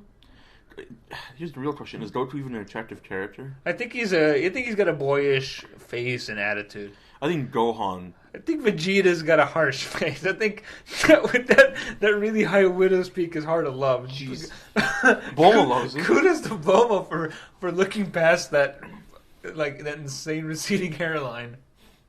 I mean, remember in GT he gets a mustache? That's right. Okay, so... I don't know, Trunks is a pretty handsome guy. He's a pretty handsome boy. Anyway, so they fight... they do this dumb anime samurai movie Clash, where they run across each other, and then oh no, Soul's been taken down. As he falls down and collapses due to his injuries, all he says is oh weak. By the way, Soul wrote the dialogue for this because there's at one point he freaking quotes Family Guy in a scene, and I'll get to that. So with Soul taken out, who's gonna fight? What's gonna happen now? The mongoose? Oh no. Actually, yeah. the mongoose, our mongoose friend, because they took their fight downstairs. Strangely enough, even though they were on the balcony, but they're looking down, and I thought the whole fight was taking place in your character's room. No, it gets because I was about to enter my room when I was shot. So now I'm like against the balcony, and she's like, Hannibal? Who shot Lincoln? So that's going on, right? Oh yeah, and at one point I guess the fight moved downstairs in between, during a cutaway, because the next scene before we see the fight is the mute raccoon character, Robbie. I just say a name because he went MIA for years ago. So anyways, Robbie just walks out just like, oh, a fight, whatever. I'm going back to the toilet. Well, he obviously found his voice and he went on to go do Lazy Town. All right. I hope. Anyways, so Soul's been taken out. Meanwhile, back on the balcony, Shawnee and the mongoose guy are like, "Oh shit! He got beat by a girl." And then the mongoose boy's like, "Shawnee, I got an idea. I need you to cover me." And he gets on top of the balcony railing. He's just like, "What are you doing, man?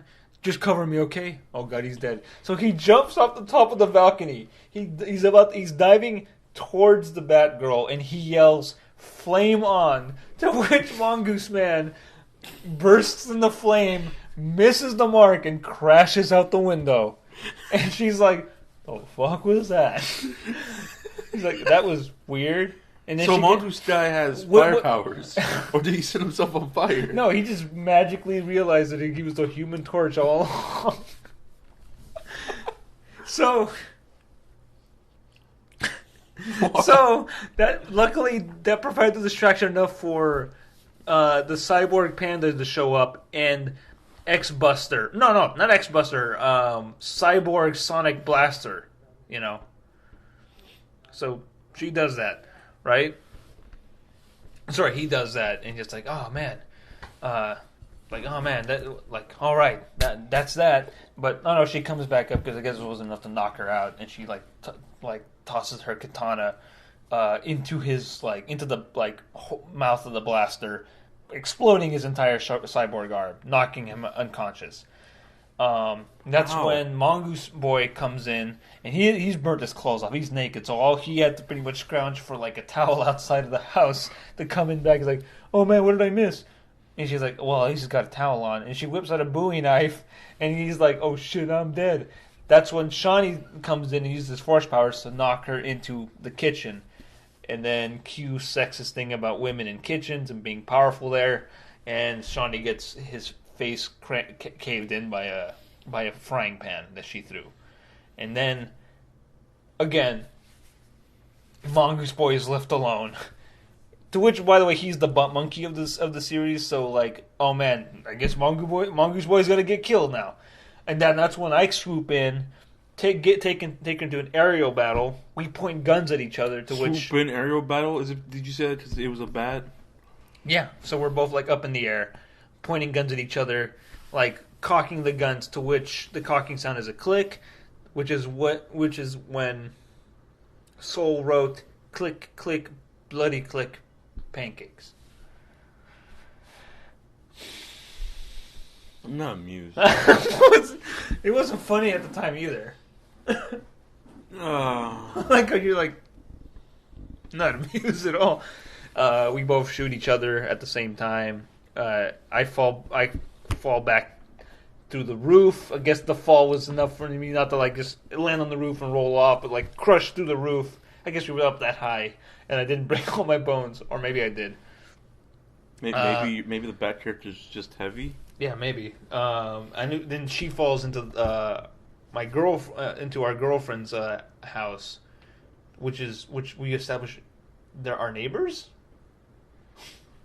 So you guys live in a big tower, but what do they live in? A shack? Yeah, it's nearby. We loaned it out to them. We rented it out to them. I guess we established. And that's actually part of the lore that I established later because no one cared at that point, and I was just making it up as it was going along. That mongoose boy, but the. Alright, you told me this. Okay, so I fall through the roof and then I crash land and just like, oh no, everyone's hurt. It's like, mongoose, give me alcohol. What? I said alcohol, you idiot. Then I pass out. And he's, for the first time ever in the series, he's the only one who is left unscathed. I mean, he's naked, but I think it would have been funnier if, like, he just bought in naked. Well, I considered it, but it's funnier if you just can't, like the oh god. But he just busts in and she's just like, what the heck? Well, that's her reaction when he busts in with a towel. So, anyways, Bustin makes him feel good. Bustin makes. That's it. There's only only one way. What if the way she gets to feed it is if the mongoose busts in like, I only have one way to feed you. Goes into musical number? No. He gets fully erect and starts cranking it in front of her. And just the amount of like... So if mongoose pulls a Louis C.K.? Yeah, right...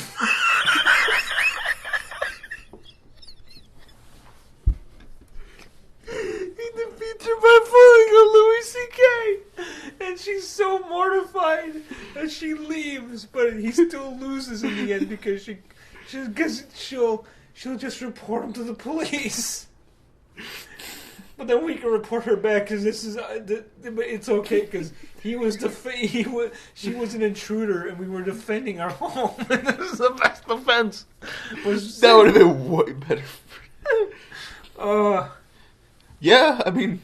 What's one sexual offense of bet that she almost killed like 4 people? Yeah. Well, anyways, doesn't matter because no, I like that alternate. Yeah. Well, it doesn't matter because she ends up getting rehabbed by our girlfriends. So our girlfriends. Lycan's is a pretty cool. Lycan's a pretty cool guy. He's a cool dude. You know. He's they're a bunch of sluts.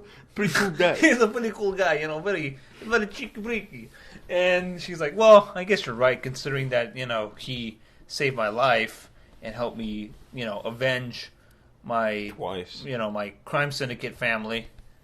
Even though they sent me off to kill him, even though he started beef with them, even though they started beef with him, so. I guess it all works out. So, at that point, and this is my gross 18-year-old weeaboo mind kicking in, when she becomes part of the group now, she looks up to me as her senpai. And then it got worse from there. Because then I decided my character needed to be fatherly, and decides to build a robot daughter who does not like wearing clothes because she's a robot, because why the fuck would a robot wear clothes? I think I sold that from Chobits or something. Or maybe Ghost in the Shell, I don't know. Or maybe just the fact that Bender from Futurama doesn't wear clothes. Bender doesn't need clothes. Then why does the robot girl need clothes? Because they're sculpted on. Also because that's fucking stupid. You're right. Well, also not all of them have clothes. So there. Trying to think of actual. I think it's still. Persona 3 doesn't wear clothes. She just wears like a little bow around her neck. I stole it from some anime thing where a robot person refuses to wear clothes, or a robot girl refuses to wear clothes. Anyways, so I added her character. Her name is Jane. And then I started adding my friend, some other friends, one who is a bumblebee, one who is a cat, like model after Big the Cat, one who is a freaking owl. And like more escapades happen, like going to a bar with said owl friend and picking a fight with the Tootsie Pop kid. Why would you make the owl friend make his wings his actual arms? But why does is? But why does your bat character? Why did Sega design Rouge the Bat that way? Because Rouge obviously has 4 arms, I guess. If you want to be real technical, so I just borrowed that. The end. What do you want from me, man? I'm just following the template. Has there been any other? That's weird because Jet the Hawk from Sonic Riders. All the birds have arm wings. have arm wings. What the heck, Sega? Because I don't know. No, this pisses me off now. Why does... Because maybe they wanted the model Rouge after Morrigan. Maybe she's like got a succubus body. Huh. Maybe she has like a vampire body. No wonder she wants to hang around Knuckles. He wants to give Knuckles the suckles. Come on, lead kid is pretty mighty. Yeah. Anyways, not as mighty as Mighty the Armadillo. He's more mightier. Where's he been? I don't know where the other Chaotix been. Where's Ray the fucking squirrel? Where's Bean the Dynamite? Bark the polar bear? Son. Fang the sniper? Or Son. Knack, aka Knack the weasel? God, Sonic Fighters had like cool designs, honestly. Yeah. Anyways, so all that stuff goes on. There's a little one shots of some of the female characters getting their like doing cool stuff. There's one where like the boat one. There's an entire one where it's a Jaws parody where the girls decide they're gonna go fishing in the like the local bay or harbor. And, guess who's the sea captain of the boat they're renting? Moi. Oh, and guess what? I'm a complete Robert Shaw parody from Jaws to the point. And there's a harpoon gun on this small fishing boat, which I built for a woman in Paris one summer, like one glorious summer years ago. But why? Because that's actually a question in universe. One of them asked, like, the squirrel one, she asked, like, but why? Why didn't you give her, like, normal things like chocolates or flowers or, like, a gift? And the response, the heart works in mysterious ways. I don't know, would you build a woman like a weapon used to kill whales? As an object of affection? I'd build her, like... the greatest Lego palace of all time? Well, look at the Taj Mahal. That's a fucking death. That's yeah, but it's a place you can live in. If you're dead. What is a Parisian woman gonna use with a harpoon? I don't know. I don't know, man. Shoot down Parisian fuckboys? Yeah. Yeah. Anyways, I was gonna say I was just trying to build her a sandwich.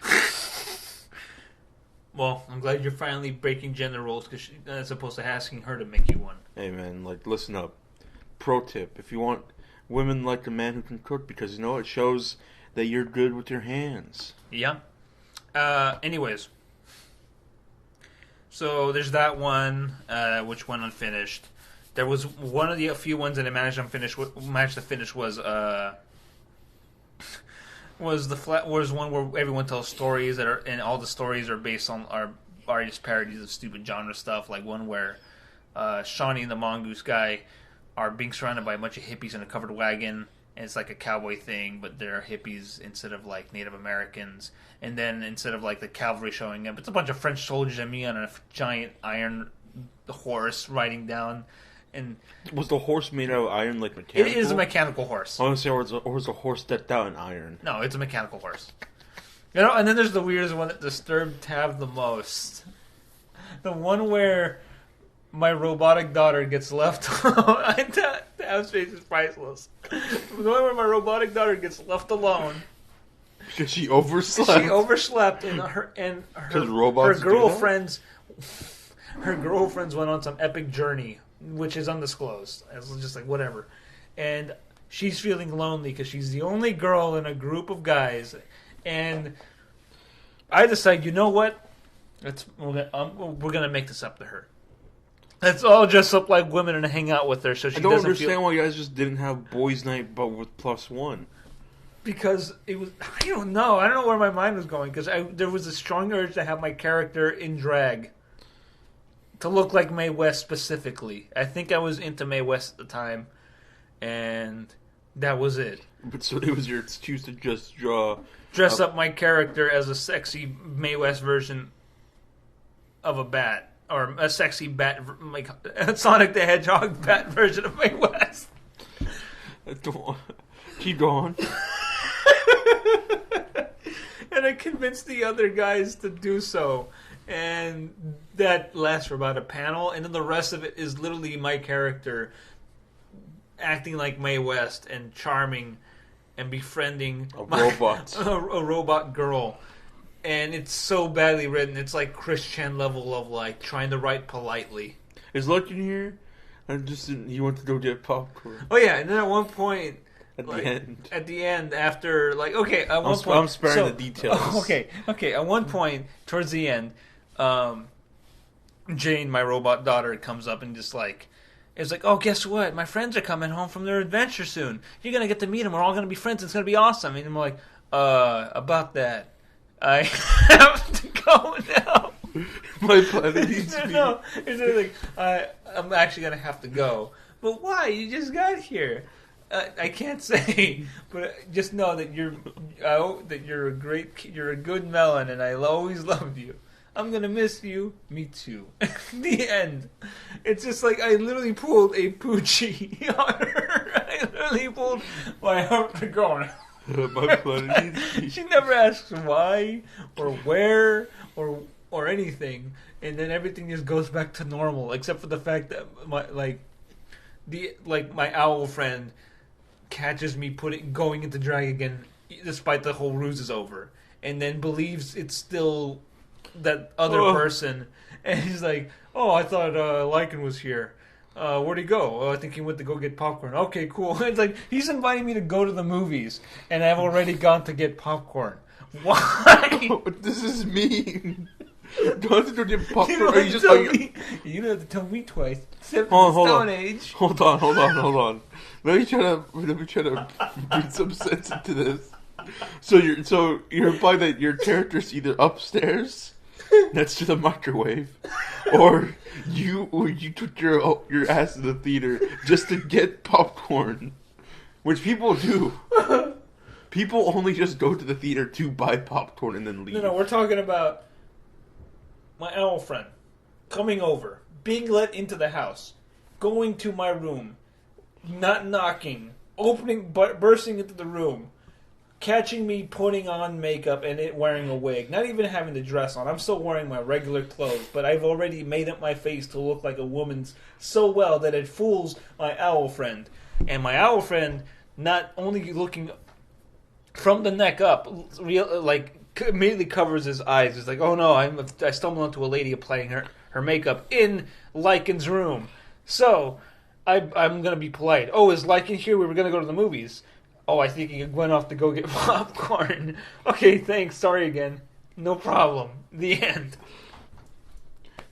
What the?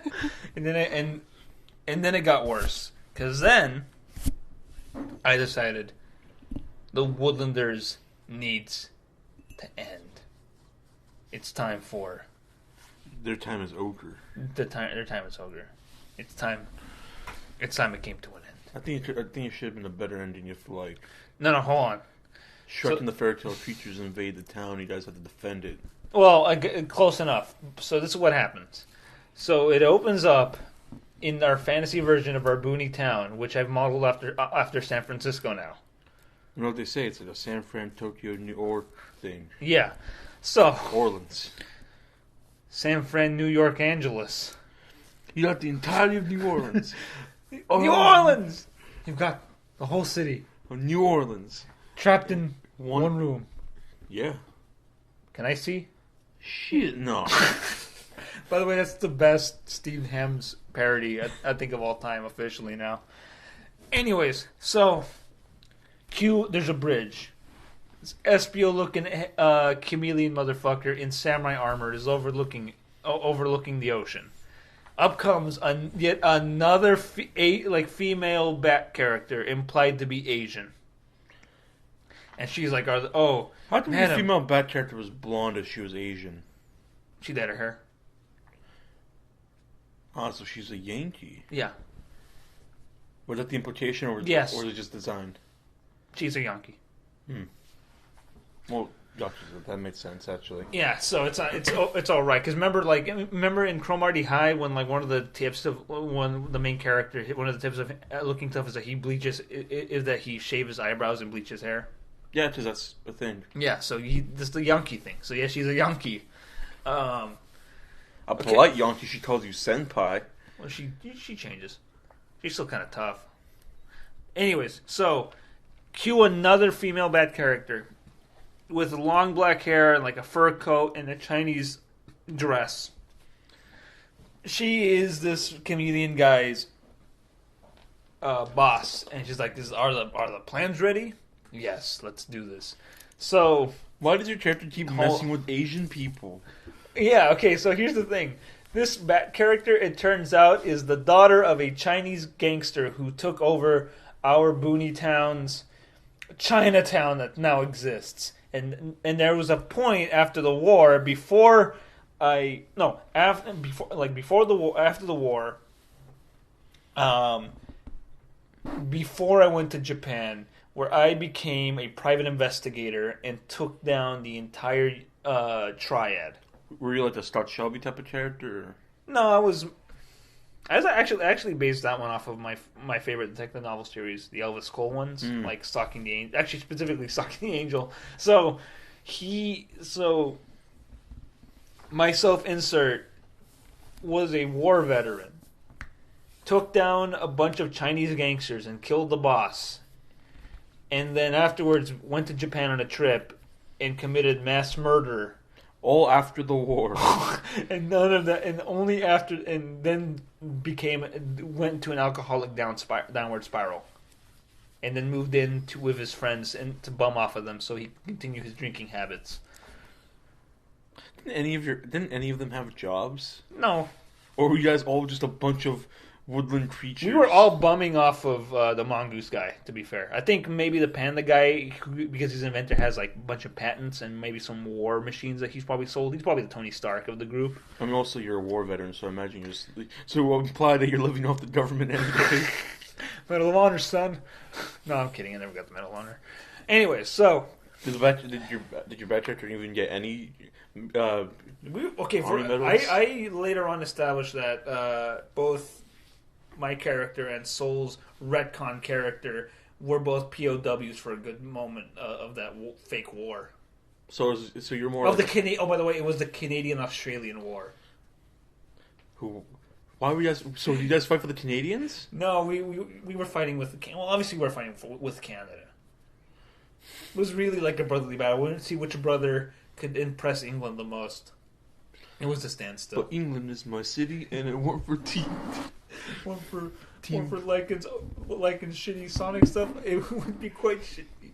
Anyways, so yet another Asian Bat woman that I've wronged comes back, hires a samurai. Hire a samurai. Hires a samurai who's got an army of ninjas, and they set a trap by making a bunch of ruckus in the Chinatown, which the mongoose boy, who's just such a fucking weeb, is hanging out there getting his sweet Chinese anime bootlegs, sees a bunch of ninjas randomly harassing people, comes back. This Broly's almost realistic. Almost comic accurate, almost anime accurate. He's just like, oh snap! I see a bunch of ninjas. I better go tell the guys. They can take care of this. So which we do. But he's the Human Torch. He's just flying on. Which is funny because he joins the group anyways to fight off the ninjas. Was this pre-cell phone? So we just we later established that he's our team sniper. The mongoose. We killed John F. Kennedy. Remember? Dressed up like No. The image I had in my head when you said he's a team sniper is the fact that he's throwing like fireballs from like long distance. No. He's legitimately our team sniper. Because I remember, like, there's a thing you established that he killed JFK to get the money to buy the tower, even though the tower was only $1. No. He killed JFK to buy tickets to go to Japan, to take all of his friends to go to Japan. There you go. That's... No, the tower... Okay, so here's the thing. I retconned our house into a tower because I read that stupid book. And the way that the mongoose guy gets the tower is that, like in the episode of The Simpsons where Bart buys a factory, he ends up buying the tower for $1 because it's infested with homeless people, and it used to be this architectural landmark, or like this. It's this like antique landmark held over by like when the Spanish used to like rule California essentially. So it's like a leftover from the Zorro days. For the Mexican-American War, let's say that. And Mongoose Boy enlists Shawnee and the Panda Guy to help him rid the hobos, and then defend it after it gets sieged by it for like the next week. And then after they got rid of the hobos, they clean it up and establish it as their home base. And that's when all the other squatters, like myself, Soul, and everyone else shows up. Or Mike. Sorry, fake Soul, Mike, myself, and everyone else start showing up and squatting there. So, back to the finale. We go to Chinatown. We call out the ninjas. We, by having Soul go into the middle of the street and clearing something. And he's saying, your mother. And then they all show up and start fighting us. We start getting overwhelmed. The girls show up, bail us out. And it's just like, what's going on? And all your characters have unique weapons? Yeah. The Fox Girl has, because she's a huge Zelda fan, has the Master Sword and the shield. Squirrel Girl, because she's a huge fan of like horror shit, has a chainsaw. Has a chainsaw. The Cat Girl, who's based on my friend who's a huge anime fan. There's a hammer space joke, so she has a fucking hammer. Mongoose Guy never has a real one, except he's sort of the sniper, but maybe he has Human Torch powers, which he only uses once. He never used it again? No, it's a one-off joke. Shawnee gains force powers, and later on, fucking becomes a Hulk. He focuses his force powers into Hulk energy. Soul is a swordsman, and me, I'm a jack of all trades. Oh, and then the owl guy, he has a giant Tootsie Pop he fights with.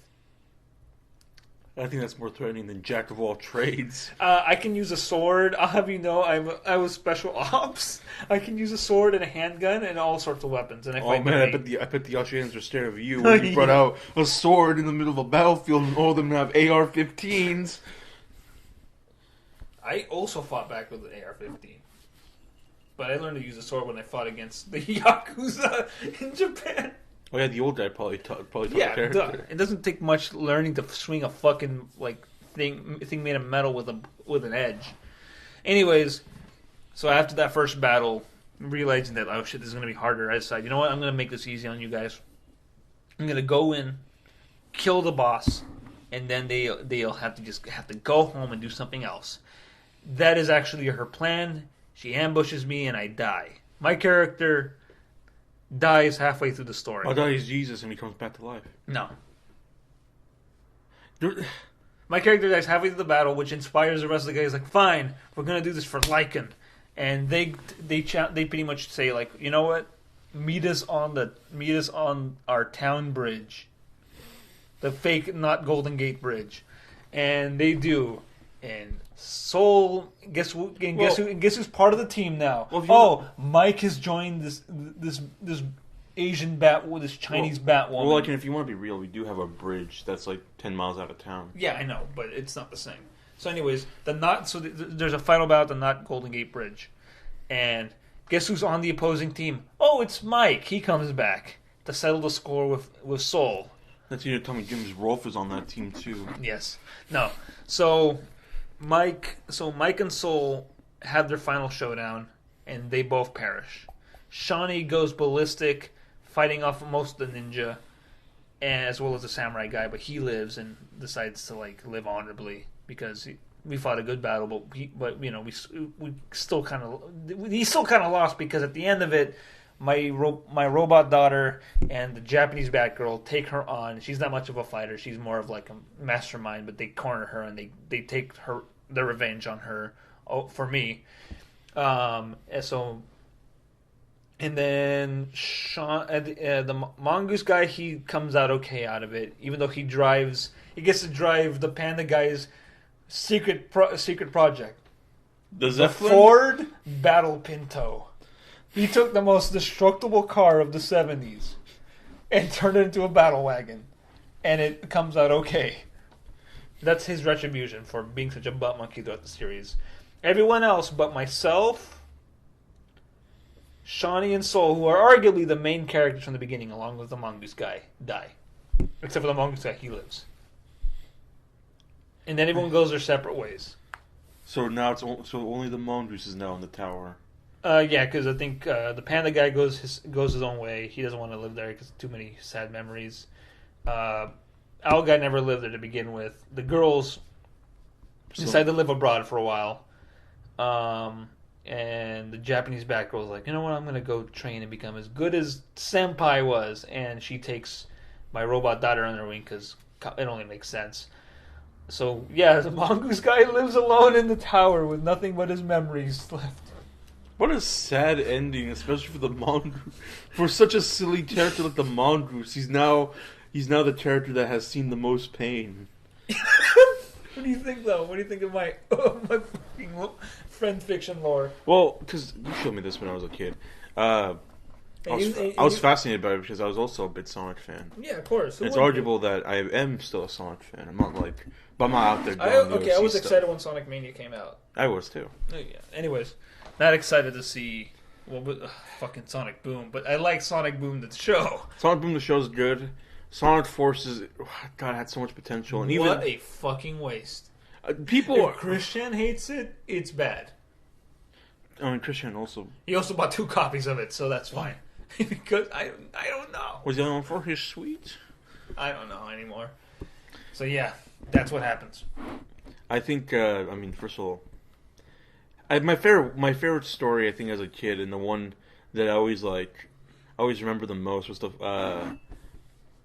one where, like, your character gets kidnapped by a bunch of banditos, and all your friends start, like, sharing these these flashback memories. Yeah. I get sodomized at the end of that one, by the way. Oh. Just turned to Sol. What did it turn to Sol? Was it Solo? No, it's a Pulp Fiction reference. Oh, right. Ving Rhames gets sodomized by those hicks. It's okay because he murders them all in the end. Oh. And he tells Bruce Willis to get out of town and never come back. It's at that time in the Lost Mule Boy episode that Jod got jotomized. By who? Grog. Oh, God. That makes sense.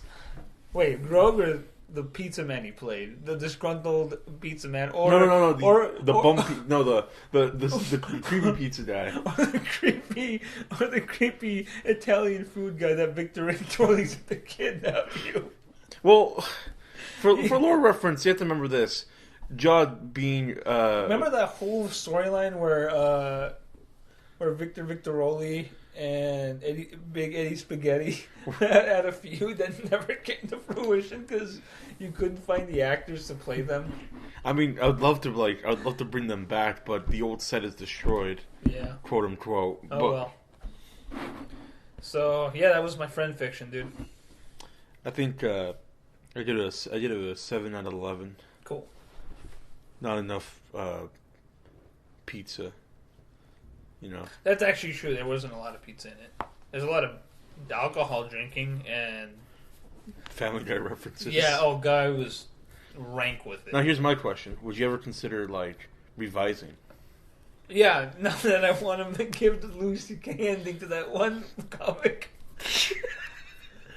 I'm just gonna change it to where we all have stands. That's fair. But it's gonna be Diesel or Rocky. It's gonna be a Rocky. Fuck Diesel. But Diesel. No, let's not talk about. We're not talking about Diesel ever. We're not bringing this up. No, Ethan, I don't want to talk about it. Yeah. All right. So now that that's over, I'm ready to do our new thing. The 5 questions.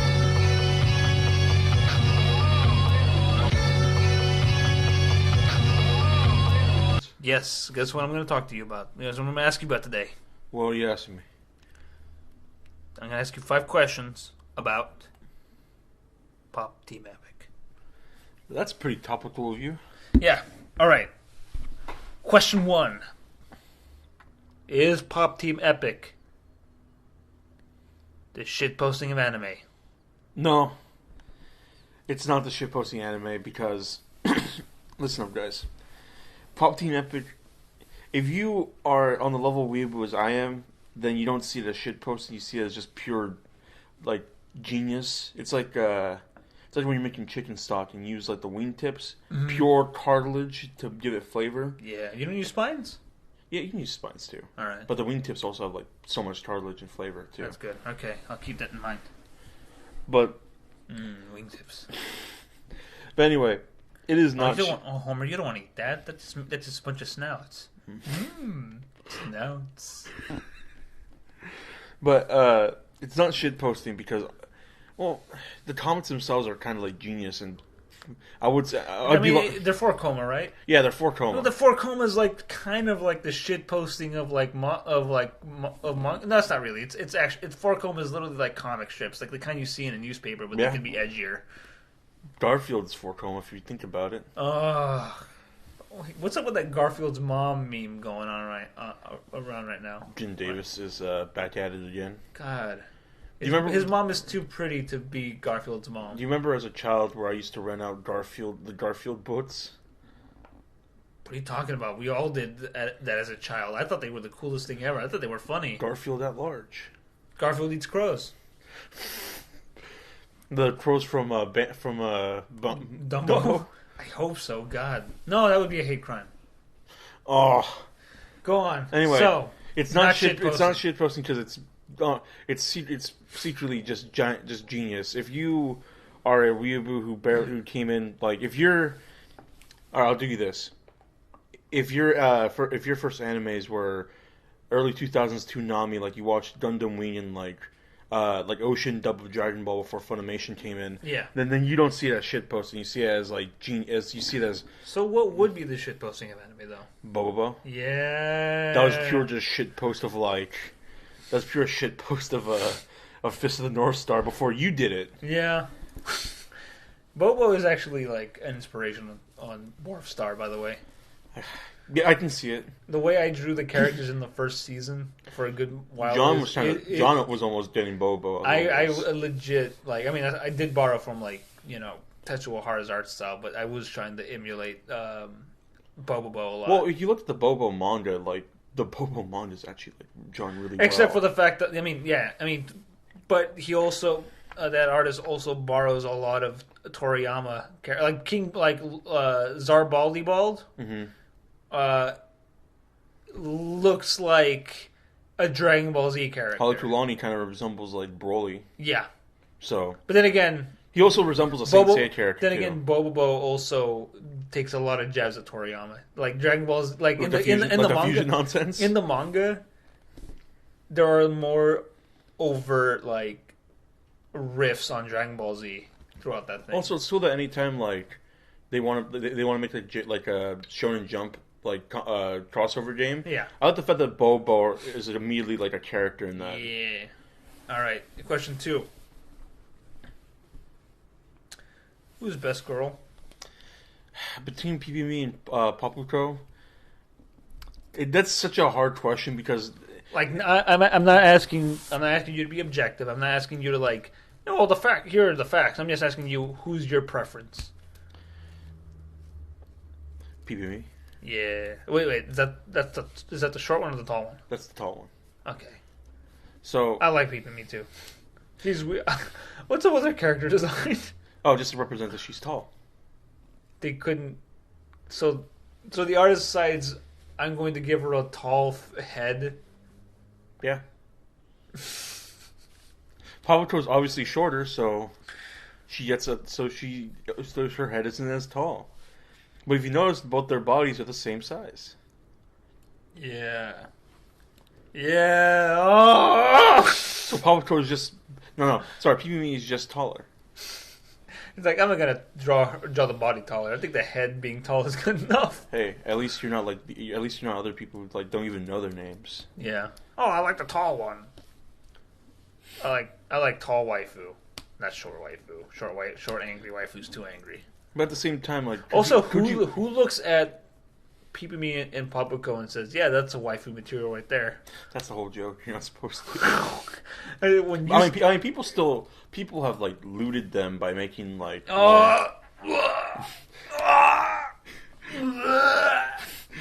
no! When someone does take that back right now. No, just go on the safe burus, go on Dan Buru. Bleh. Bleh. What's the matter, Johnson? Feel disturbance. Yeah. Okay. Let's move on. I don't want to hear about this anymore. Third question. Do you prefer male or female voices? Because personally, I prefer female. And I don't know, like, here's the thing. I prefer female because it just kind of, for me, it just fits the characters. The male voices, I get why they exist. Here's the thing. I think it's a whole like question of subtlety. For example, the male voices are a bit more on the nose. Yeah. And the female voices are kind of a bit more like... I think they just fit the character because they're female characters. Well, it's... Like, I know why there's male voices, because it's just funnier if you hear guy voices coming out of those very obviously female, like, character designs. It's funnier, and also the male voices tend to be a bit more on the nose when it comes to the jokes. As for the female voices, they're a bit more like kind of subtle with the humor. My favorite moment, because they also kind of joke about the gender differences, is when they do the whole little bit where it's like, I'm a girl who loves long strokes, and it's like the female version gets like plays up the whole sexual aspect of it to like so exaggerates it so much where like the orgasmic sounds just start like sounding silly to the point where like Papaco starts just saying Marilyn Monroe over and over again. And then I'm pretty sure that's just the voice. That that's them. And then the male voices. It's like addressing the fact. It's like, wow, this part's really long. Yeah, real long like your neck. Yep. Should probably start putting some director credits over these blank spaces here. Yeah, that'd be pretty good. Yeah, let's do that. At the same time, like, they're both good, but people argue the fact that, like, why should there be separate dubs? Also, the fact that maybe it's a bit lazy because they both play in the same episode. Yeah. I read somewhere that's part of the joke. It's like, oh, 20 minute length. Well, it's normal. And then you're like, oh, it's the same thing, but we just got it twice. This thing is fucking messing with us now. I'm not gonna lie. Would you prefer it if it was just one dub but shorter episodes, or do you like the fact that it fools you into thinking you're watching a 20-minute long anime? First of all, I like the fact that in spirit of like the original the original strips, the fact that it tricks you into thinking that there's more of it. That's part of the joke. That is literally the team fucking with us. That is them in spirit of it. At the same time, like, not gonna lie, first episode they blew their hamstrings with a budget. Yeah. I mean, at the same time, like I like the fact that they literally save on money by only having like the little cat mouse move. Like they never have lips. That actually comes up with question 4. How do you feel about the 3D animation used in the show sometimes? It's weird. It doesn't fit, huh? Doesn't fit because this is like they're 2D characters. At the same time, it's like I said, like my favorite, episode 5, when they do that like shoujo parody, it looks like something I could draw and put together because it's like the most limited ass animation I've seen in my life, but it fits it so well. And then when you see that's 3D, also like full movement of like 3D characters, like I dislike this. Don't do this again. Like delete. Don't ever do this again. Delete this. Delete this. Delete. It's like when YouTube made that tweet about roses are red, violets are blue, subscribe to black creators. That's fucking weird. I mean, we should, but at the same time, maybe I'm not saying not to. It's just like maybe YouTube. Maybe instead of like pushing us to subscribe to black creators, why don't you like take your white creators to task? I'm looking at you, Logan Paul. They already did. They took off like how long until it makes a comeback though? No, his videos cannot be monetized. How long before they just like, well, Logan, we can't stay mad at you. You're our son. You're YouTube's son. That's what they said about PewDiePie. Let me ask you. PewDiePie was their son. Was he? Kinda. Okay. Here's the thing. PewDiePie is a mistake. PewDiePie was a mistake. We had you and we did protection. With his controversies. No, let me finish this joke, Tab. With PewDiePie, he was an accident. YouTube was young. She didn't know what to do. She met this hot guy. This hot guy from another country. And Not she wrong. just and like they didn't use protection, and that's what happened. PewDiePie came out, but they had to love him. But now he went too far. He was too goddamn like stupid and racist, so they had to like exile him from the family. But then we have the young Paul brothers. But now Logan has gotten in trouble. But we can't say mad at Logan. Look at his boyish face. At least he doesn't. At least he doesn't model his aesthetic after Neapolitan ice cream. First, let's take a look at his like. He pretty much has 3 shirts on him. The Wario Woods incident. Yeah. The then messing around in Japan. Yeah. And being extremely racist. Too. Yeah. Yeah. And then the whole come back to the vlogs with him tasing dead rats, and which then is just him, fucked up. then him giving CPR to his koi fish. Hold on. Oh yeah, he did abuse a fish too. So animal abuse, racism, and propagation of a dead person. I'm not even sure if I just said that word right. Either way, that sounds right. These 3 offenses, pretty much 3 strikes you're out. YouTube took off the monetization off his channel. What about Jake? How's Jake doing? How's their other? Jake's segment? quiet. Jake's being He's very being smart. Jake is rewatching. Older brother has. Jake. It's like when your older sibling gets in trouble and you look on. It's like I better not do that. Yeah. It's like when your older sibling gets in trouble. Mom's giving him the old 1-2 buckle my shoe. Right. And then paddle with the hole showed through it. And then she looks on at the younger one like, were you part of this too? And you're like, no, every man for himself. Is Casey due to be the next son? Oh, Casey's too old to be a son. He's like an uncle. A frozen uncle that they dug up from the sea. Jake Steele. Casey's Jake Steele. All right. Well, that was question 4 about the animation. You're not a fan. I'm not a fan either of when it goes 3D. Although I do like the other animation stuff. Does. Yeah. Okay. Question 5. How do you feel about Bob Team Epic, the shitty parody within its own parody, where it's disturbingly. Now you want to talk about shit posting. Where it's poorly drawn and disturbingly so. Now you want to talk about the real shit posting in the anime. I like when they do that JoJo parody again in episode 5, where they have this pet shop looking owl show up and just like food. It's like not peeping me, not Papago, or like, oh, let's go on vacation. Where should we? Then they literally sound like this. There's like no alternate dub. They just get the male actors, the regulars, just sound like women. Let's go on vacation. Where should we go? Cue Dio-ass looking owl coming down from the sky. Strangely enough, on the same tree that the owl from the Tootsie Pop commercial shows up on. And he's like, I'll tell you where to go. The food store. Why don't you go down to the market? I want you to go to the pet store. Get me owl food. Delicious, nutritious. And they just look up at the owl. At the owl. And by the way, that little journey, like when he's like envisioning their journey, looks like something out of Stardust Crusaders. And it's amazing. And that's where the budget goes. They just look. It's when it gets all poorly drawn. Again, I could do this. And then they just look at the owl and he's like, go get it yourself. And no, then he does the DOIs. No, the DOIs is during the whole during the whole journey where he's like telling them where to go to get owl food. I like Bob Team Epic a lot because first of all, that's probably where the budget's going. By the way, can I tell you how disturbed I am with the way they draw the kitty mouth on them? Because it looks like they have giant swollen tonsils.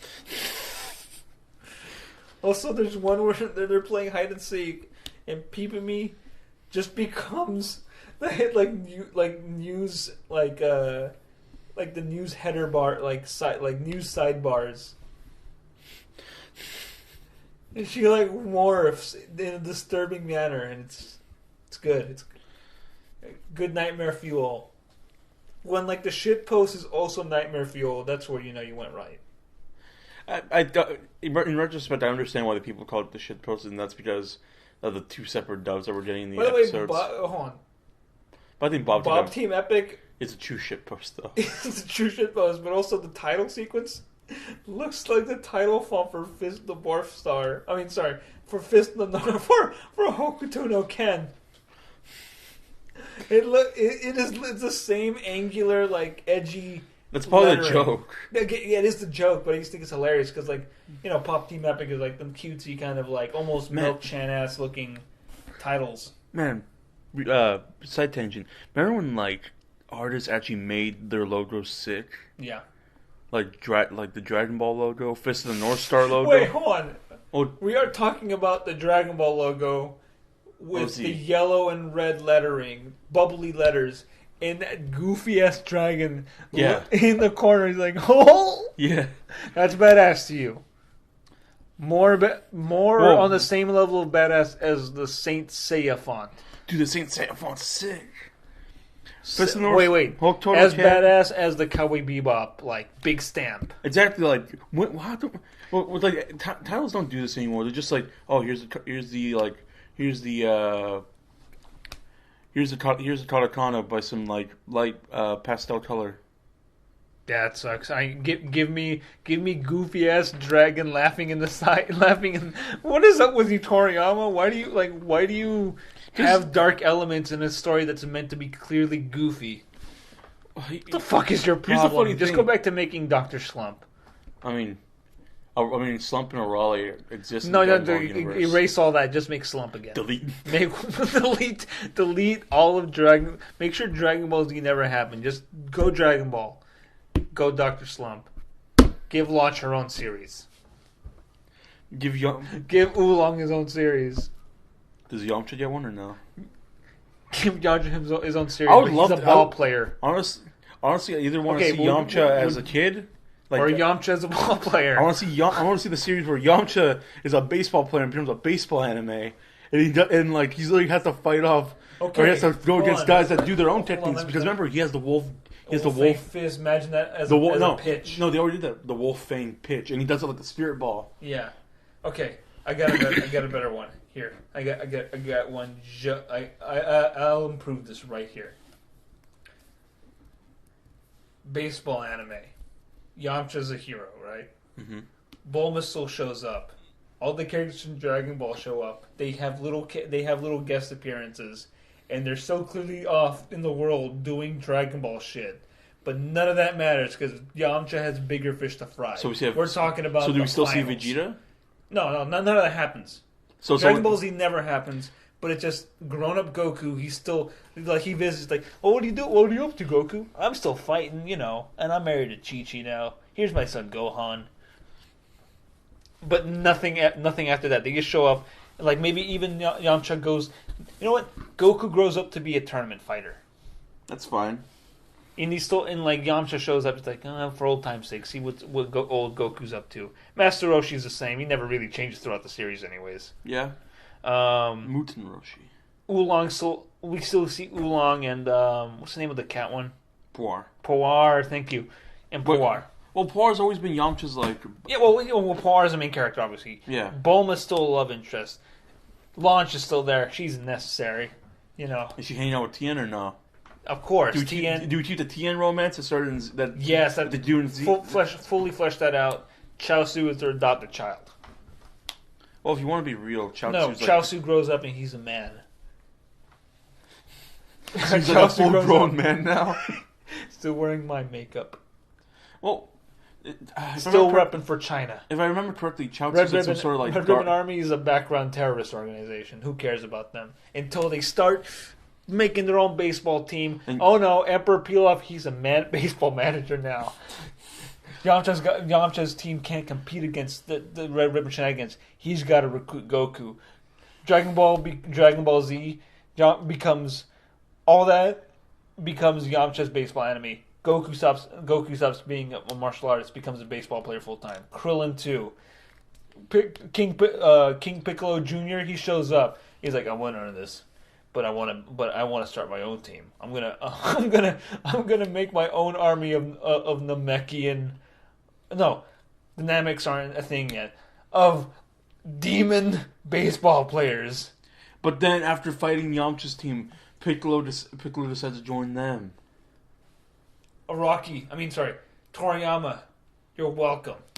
I want that. I want that. I don't Would you care. trade all of Dragon Ball Z for an epic Yamcha-led baseball anime? Yes. All right. When you were telling me that, I had to think about it for a minute. I'm like, well, I had to think about there goes Trunks, Vegeta. But you get all these Frieza. great... But in exchange, you get the greatest baseball anime in the world. Yes. Then. Dr. Schlupp makes an appearance. She's got a nice little guest episode. That's it. Tie it all in. Wrap it up in a neat bow. It has a definitive end. Yamcha goes to the Hall of Fame. You know what? You know how it ends? He becomes the greatest baseball player ever. And guess who's courting him? The MLB. New York Yankees want Yamcha to play. It series ends of him saying goodbye to all his friends. He's going to go play in America for the New York Yankees. Yes. And yes. in last But what are the episode, Yankees? the last episode, he steps on an American baseball field. You know who he's up against? Sammy Sosa, Mark McGwire. Yes. I want. And he's gonna hit some dingers. Also, how come the Yankees? An iconic team. I want to say you're not going to go with the What, do you want him to work for the Anaheim Angels? or the Cubs, your team. I would, but Sammy Sosa's on the Cubs, and I want him to go up against Sammy Sosa, Mark McGwire, and also Barry Bonds, who's on the Dodgers. But you know what? Dodgers? No, fuck the Dodgers. I hate the Dodgers. Yeah. Oh wow, I'm a Mexican who hates the Dodgers. Big deal. Big whoop. Dodgers. No, he. Well, it's more like an LA type of Mexican thing. Yeah. I mean, well, I guess this is a good end.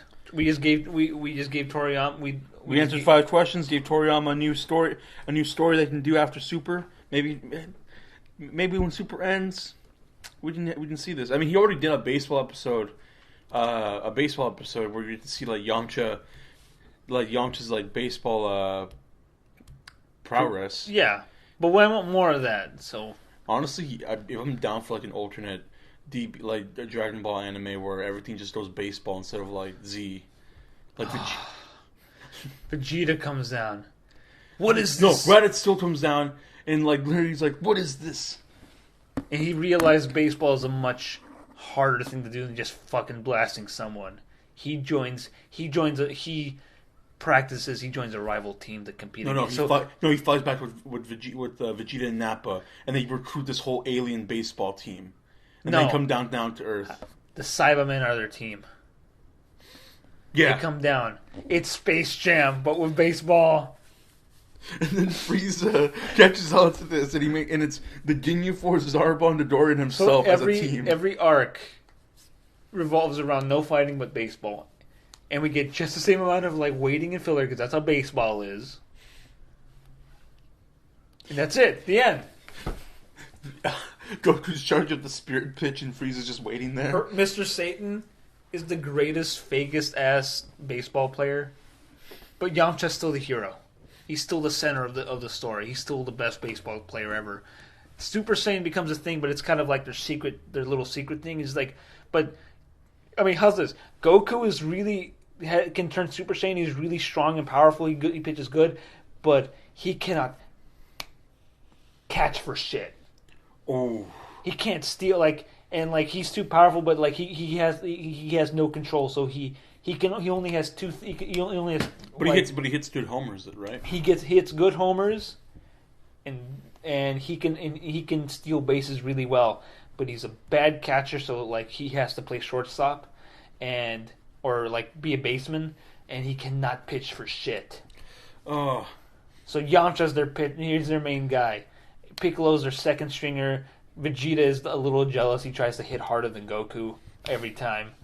Nappa, the perfect Cell, the Cell games are literally just a baseball match with him and the Cell Juniors. Yes.